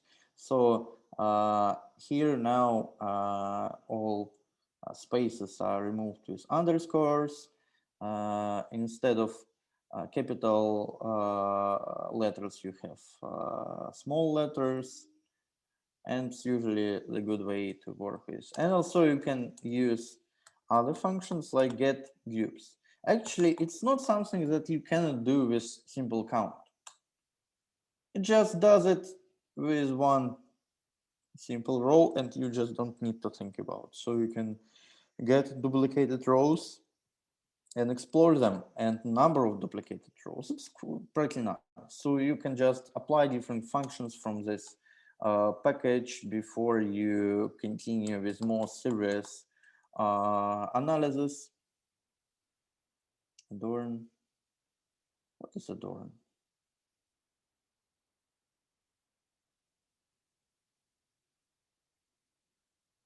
Yeah.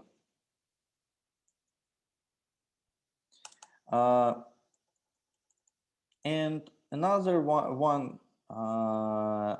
fun thing about this package that it has some analog of table called tabil that just doesn't work.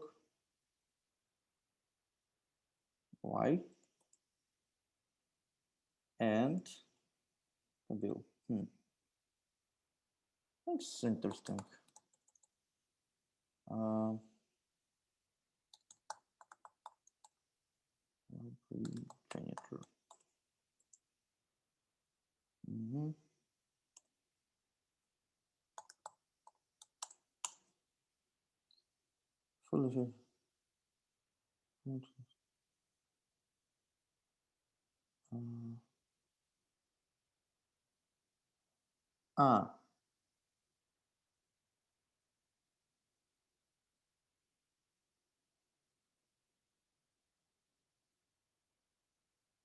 Yes, you need to select columns.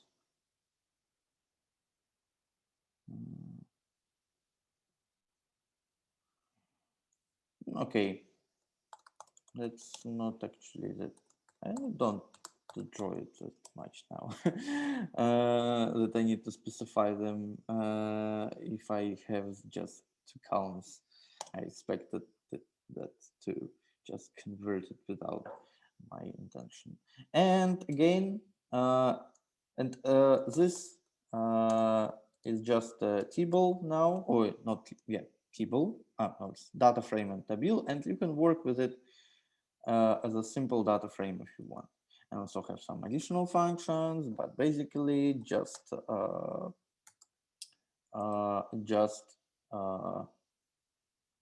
data frame with some additional things, not some crazy table format.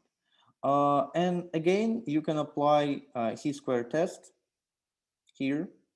Actually, instead of using summary, you can explicitly use Chi-squared test on the data.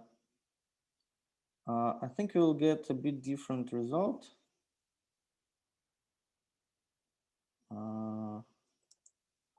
Because of some corrections that, yeah, because if you use it with using just function Chi-squared test, you get some automatic is continuity correction, but you can just turn it off.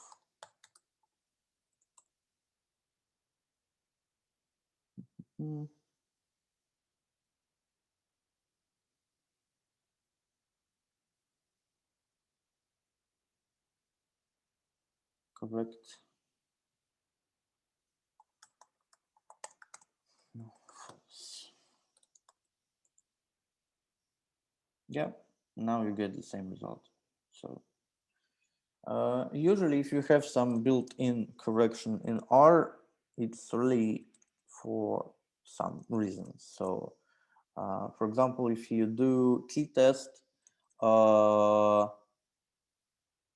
there can be, if you have two sample t-test, independent two sample t-test, it will automatically apply Welch correction. And yes, there are actually articles that show that you do better apply this Welch correction by default. because if there is something to correct for, meaning that different variance into variables, you'd better do that. If you don't have different variance, Welch correction just will not change anything. So basically, you will not lose anything with this correction. So you'd better apply it always. And this is the default for R when you apply t-test. The same as here. You have this Yates continuity correction. As far as I remember, it's correction for when you have many small values.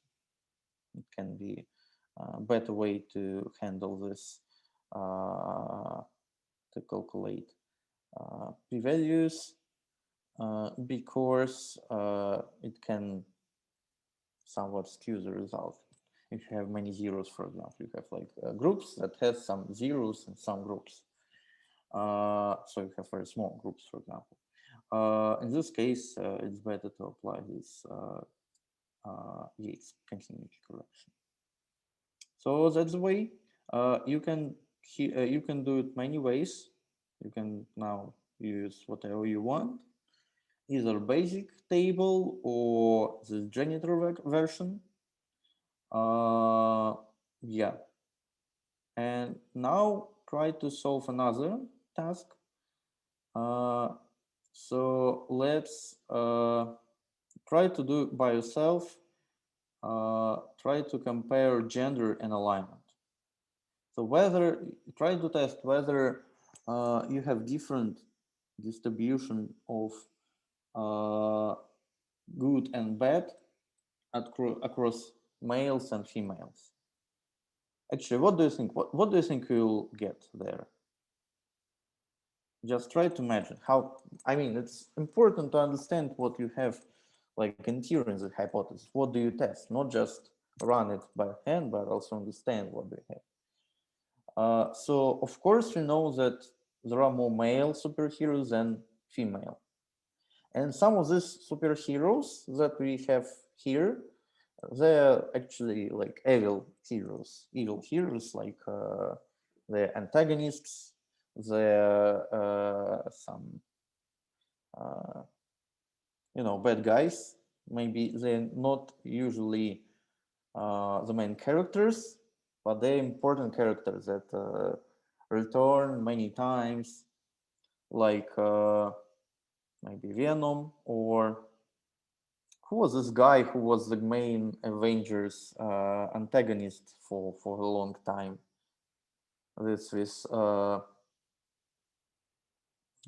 gems of eternity or something like that.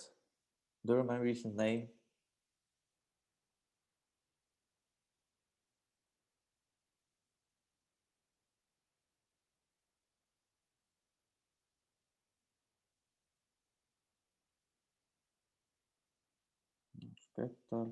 Okay. So, okay, it doesn't matter if you don't remember him. Oh, here's Harry Potter. I mean, yes. Maybe there is a comics about him, but we have him, and he's good. For example, Harley Quinn is a female superhero, and she's bad. So, what do you think? What do you expect? Whether so, first of all, whether we have more female or male characters. I think it's obvious that we have more males, right? Thanos. Yep. It was Thanos. We have more males, and we have more good superheroes. We can easily test it actually. Where is Thanos? What? Thanos, bad, and it's very heavy one. And actually, it's strange. It has only 2 meters. I mean, really, just 2 meters. I mean, really. I thought he was like, like very big. Okay, that's strange, but yeah, you can easily. Okay, we don't know how to do group by and summarize, so maybe not so easily, but you can do it with tables. Yeah, so we have more males, we have more good ones, but whether this distribution is different of good and bad across males and females. Try to check it and try to interpret it. And if you did it, press plus, please send me plus.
Do you have any questions, maybe?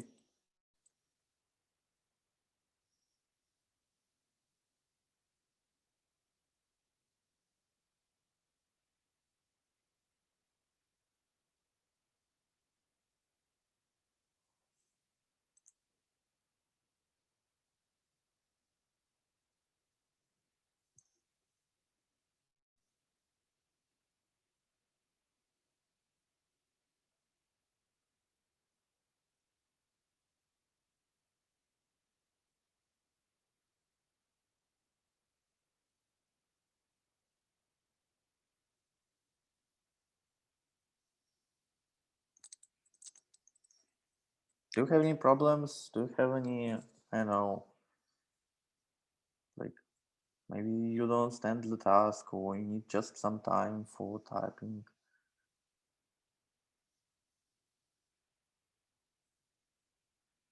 I just didn't receive any pluses yet and I'm a bit, okay, thanks. Okay, I have 1 plus. Okay, what about others? What about Anna Sorotina? How are you?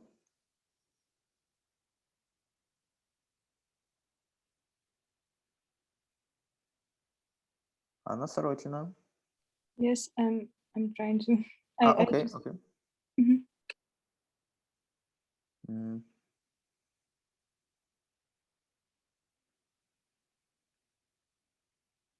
Alexander Martinenko, how are you doing? Need any help? Well, I'm trying. Well, first of all, we need to filter, right? Yeah. And I'm thinking like, what we filter first, like Actually, gender. you don't need to filter here because you have only male and female, good and bad, and you don't need to. Here, we can actually do it without filter, but in this case, we'll have many superheroes from small publishers. I didn't want to, I wanted to simplify it a bit for you, so that's why we filtered here. The only thing that you need to do here, maybe you just need to drop an A. Maybe that's all. But you need to drop an A just from the selected columns. So you either do it after selecting, or you just select and drop an A, the columns where you want to drop an A's. So just try to, yep. Can you please repeat the task, because I think I missed something? Okay. You need to test using Chi-squared test whether good and bad superheroes are distributed different for males and females. Oh, okay, thanks.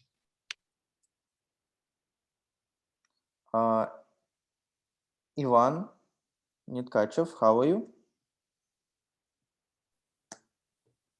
Well, I think that it seems to me that the only thing I need to do is like do basically the same procedure, but with different columns. Yes, actually, yes. Yes, that's actually all. And also to interpret it by yourself. So yeah, the task is not difficult. Just to just give some experience how to do it by yourself with your hands. I recommend you to not copy paste. I recommend you to do it by your own typing, not just changing column names, because I don't know, I don't think this way of learning works. I think it's better if you just write from the scratch, like select these columns, drop an A, and then like table or table, and then Chi-square test or summary, or you can use both. You can try both. And can we somehow drop a neutral alignment? We have. Because I have a table with bad, good, yes, and we have neutral. neutral, right? I didn't know that. Actually, we can select what we do.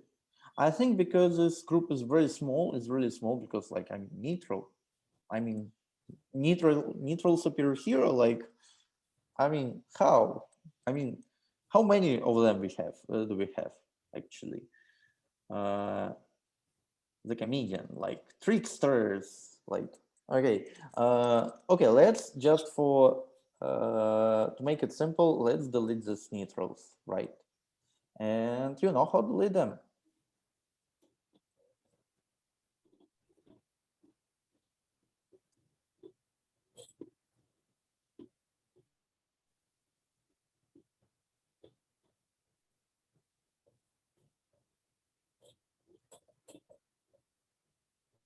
Sebastiano, how are you? Here I am. I had some problems before, so I'm not. Okay, really you can share the screen and we can solve it. Just don't be shy, and we can solve everything. No, but okay, no, but now I'm a bit. How can I say? I lost the rhythm of the class, so I'm before because I had problem with tidyverse at the beginning because I didn't use the correctly the I don't know in English the word. I will text you the word in the chat. I didn't use correctly this one, so I mistake at the beginning, and once I start following again, I was, how can I say? Okay, so right now I'm just following the class without using R. Okay, but I recommend you to try because actually, okay, even just you can just take the script and just to try to do the task. Just try it. I mean, actually, you can just try to change something. Just try to like try to play with it.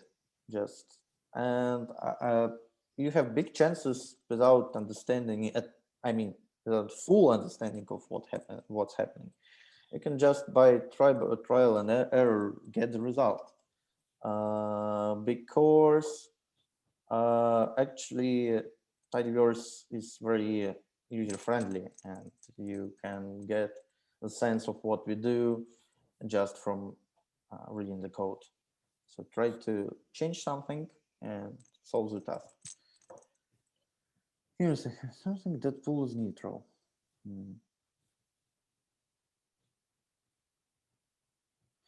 Actually, I'm bad in superheroes.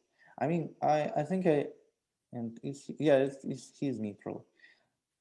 I didn't watch Deadpool. I'm sorry, because I actually one of the reasons why I took this data set because I wanted like to be some situation where some students know the topic more than me, and maybe it can serve somehow to feel better. I also don't know anything about him, but I just discovered it when I filtered for neutral superheroes. I mean, you know, he is like rather. I mean, it was pretty popular film. Do you remember? It was Yes, years yes. ago. Yeah, it's the same that I know actually. And I think he was red one. Okay, okay, and maybe in some not mask, but he's like covered, and I mean he looks like Spider-Man somewhat in the fully covered in costume. As far as I remember. Okay, maybe I'll say something very stupid now. Okay, we have more classes, more pluses. Aisha Ramazanova, how are you?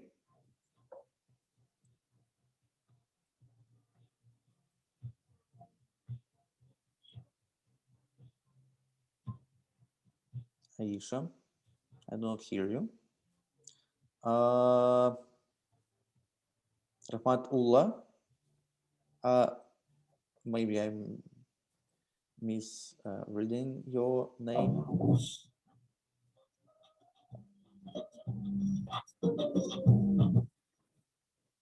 I hear some music.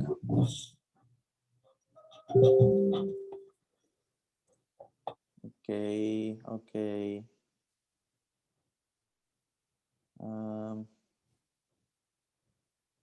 Okay.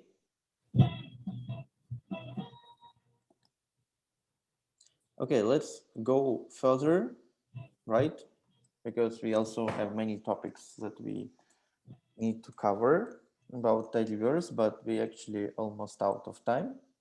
But we still need can cover some new topics now. So we have learned how to select columns, how to select rows, and what we need to learn next is how to create new columns. And do you remember how we created columns in base R? So it was something like that. You create like heroes, dollar something, and you create some new name, new column, for example, and assign to this a new column some vector, right? In tidyverse, it has different logic, because in tidyverse, usually you do something with some functions that sound like a verb, and the same is for creating new columns. You create new columns in tidyverse using function mutate. The same as for other tidyverse functions like select, filter, slice, and so on. The first argument of this function is your table, or just data frame, and the output of this function is a table again.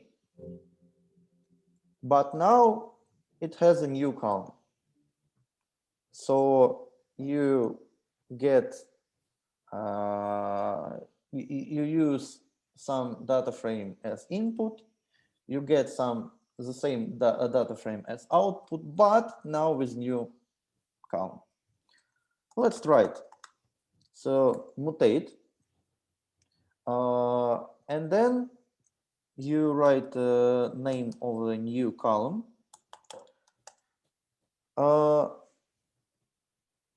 Let's call it IMT. It's called index massa killer. I forgot how it's in English. We will check now. Index mass kill body mass index, BMI. We'll call it BMI. BMI.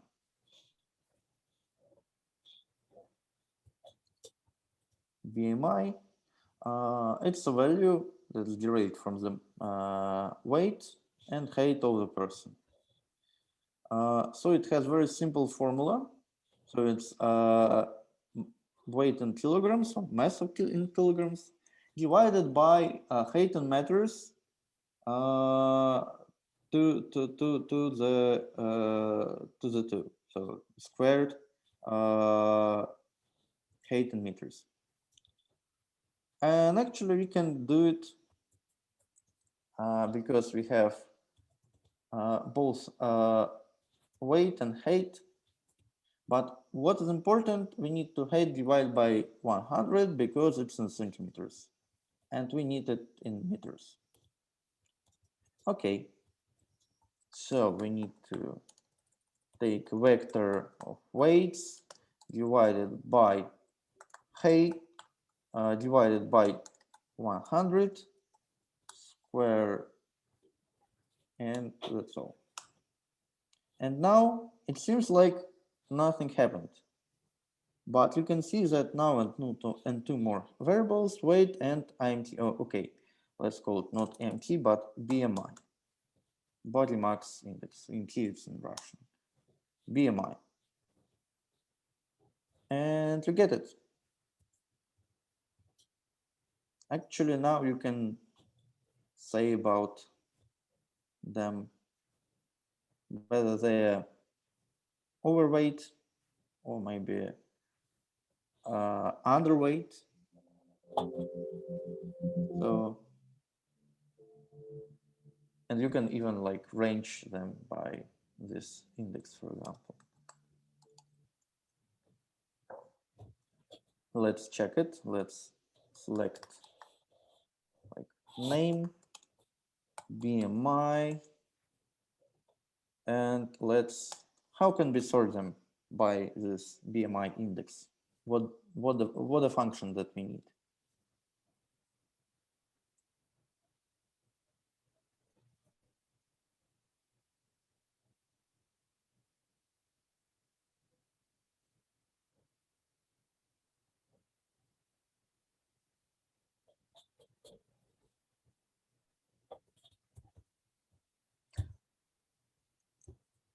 Yeah, basic tidyverse means that you need to learn some very basic functions, like, and you have no way to avoid it actually, because yeah, you need to learn that you select columns, you filter rows by filter, or just slice rows. That's why actually I repeat it many times. And you sort rows by function. Sort. What? Sorry? Sort? Sort. No, sort we use in base R. And here we use a function arrange. I mean, once you learn them, it's really nice because you can do complicated analysis just by like, okay, now arrange, and now select, and now mutate, and now group by, and now summarize, and now select, and now, and so on and so on and so on. If you want to see this magic, you can see either my screencast or, for example, David Robinson's screencast in English. Like he does some very fast analysis, just okay, let's count, let's do something and so on. But before that, you need to learn these functions and get some practice doing them. So I recommend you to just take some data set and just play with it. Just do some descriptive analysis. Try to find some hypotheses that you can test. even with this data set, you can find something interesting. It's real data set. It's not like artificially created. It's actually was parsed with from some website that is something like encyclopedia for superheroes, and it's actually real data. Rather interesting, actually. And you can find that, yeah, Giganta has really huge BMI, so she's really overweighted. So I think it's actually like he's very heavy, but not so tall. So if she was like compared to other humans, she's a bit disproportional. Maybe it's quite logical for such big creatures. But actually, I mean, in terms of usual humans, it will be extremely overweight, like extremely. Okay. This is a function mutate. And actually, there is another function for creating new columns. It's like, you know, like young brother of mutate. It's called Transmute. It does exactly the same as the function mutate. The only difference that actually you'll see what's the difference. It will be very clear. What's the difference?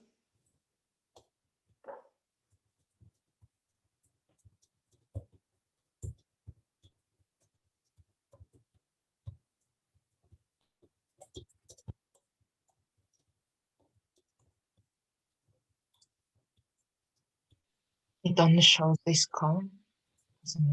Yeah, so actually it returns only this column that was created and drops all other columns.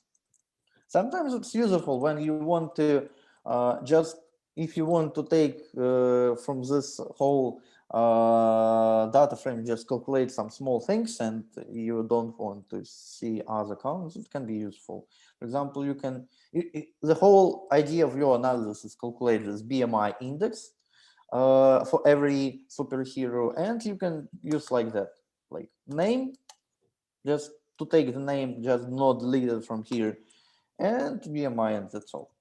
Of course, you can just do mutate and then select, like we did it previously, but here you use 2 lines of code, right? And here you use only 1 line of code. So this way is 50% shorter in terms of coding time and writing, you know, saving. If you print it on paper, you will save paper, you will save forests, you know. Well, you will never print it on paper, I know. Maybe only I will print it on paper and it will actually not save forests. Okay. Yeah.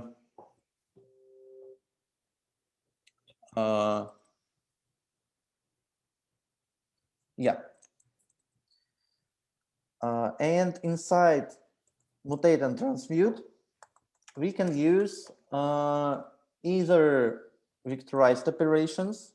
So the length of a new column must equal the length of the data frame. It's pretty obvious, right? So here you create a new vector BMI that becomes a new column, and because this BMI has exactly the same numbers as column weight or color height, it just fitted in this data frame structure well, right? Another option that is allowed when you use transmute and mutate functions, you're allowed to return one value. For example, you can calculate mean, for example, right? Average value. mean, no mean, weight, and then yeah. What do you think you will get in the result? Actually, I will write better. I will better write transmute. Make it easier to understand.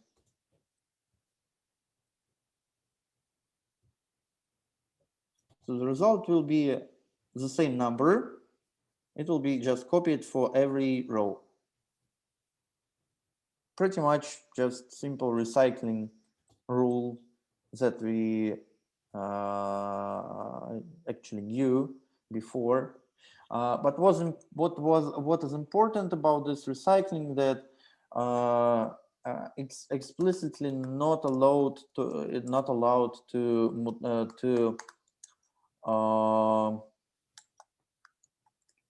use recycling this way, like recycle vectors of length that are longer than 1. So in this case, you'll get error, like input 1 and 2 must be size either 734 or 1. 1 will be recycled, and 734 just you don't have to recycle it. But if you have vector of length 2, it is not recycled, you get error, and there is no way to avoid it, because just Hadley thinks that you will fire at your leg.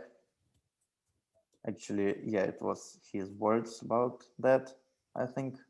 I'm pretty sure, or about something else in R. In order, if you want to do some like 1 2 1 2 1 2 1 2 column, in this case you need to do something like rep link out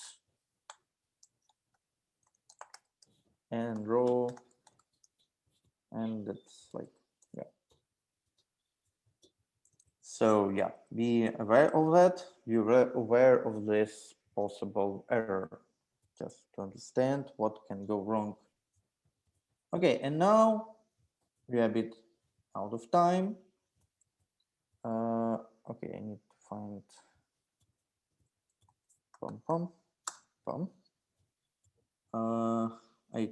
I have translated some new tasks for you, actually, about making new columns.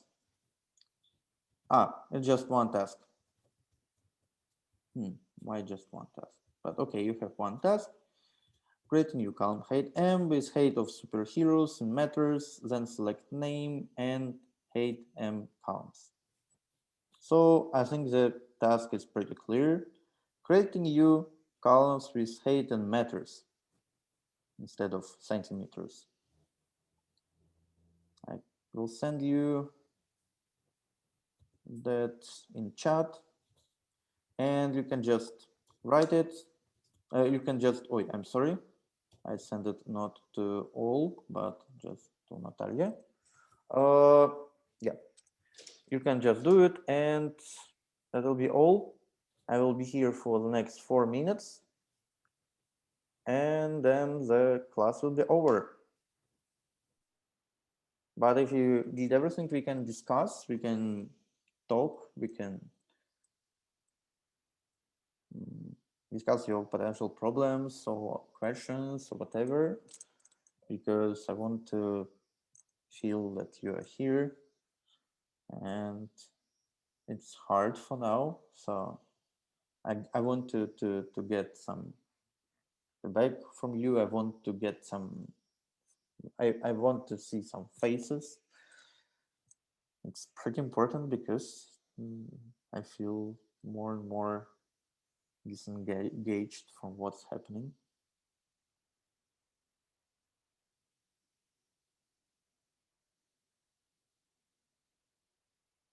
I know it's online, but it's still, seminar.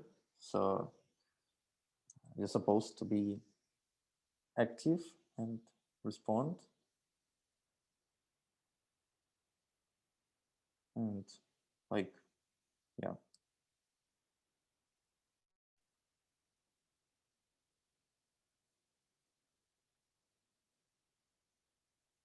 If you have any, like, I don't know, I missed everything, I don't understand what's going on, we can discuss it now.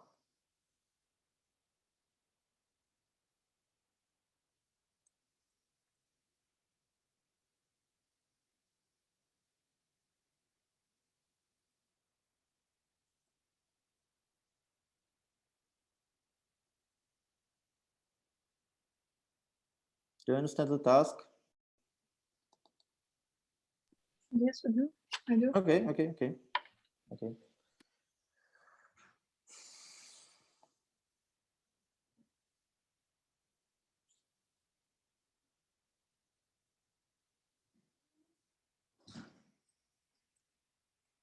And to save and actually see this table with new columns, we should assign it to some other variable, right? Like to view this table. Again, I do not understand your question, sorry. No, I mean, I think I've already So got you it. need to create a new column in this table, but the reason that you do not see this column created, maybe because you have too many columns actually in your data frame. And this column is on the very, very right. Actually, I tried to view this table with a function view, and there were none. So I think I just need to assign it to some other variable, and then. Yes, exactly. Yeah. Because when you create a new column with mutate, you do not change anything in the original heroes data frame. It's I see. Okay. Important idea that you need to understand that actually you just return some new data frame that is not assigned anywhere, and if you want to modify your original heroes data frame, you need to assign the result of this operation to count the same or another variable heroes or whatever. Also, one thing that I do pretty often, that if I want to see something in the view, I just put it inside pipeline like this. So I calculate something and send it to view. And here you can find that I created this column 1, 2. And like if we want to see what's happening on the every step of your analysis, you can just write view. Okay, I see something happened, right? Then I delete it here, then put view on another line, and like, okay, I see what's going on, and so on. It's like easy way to see what's going on in with your data, the long pipelines.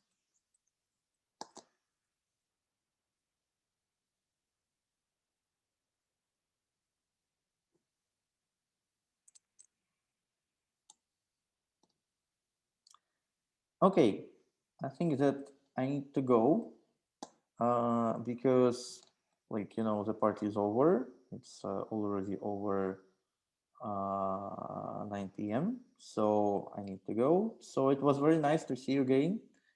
I wish I will see more faces next time and hear more voices next time. It's really important for me because it's so hard for me to just follow the line of seminar without understanding whether people hear you at all. Okay, I'll upload the script. Yes. So see you next time. Bye, everyone. Bye. Thank you. Thank you. Bye. Goodbye. Thank you. Goodbye. Thank you.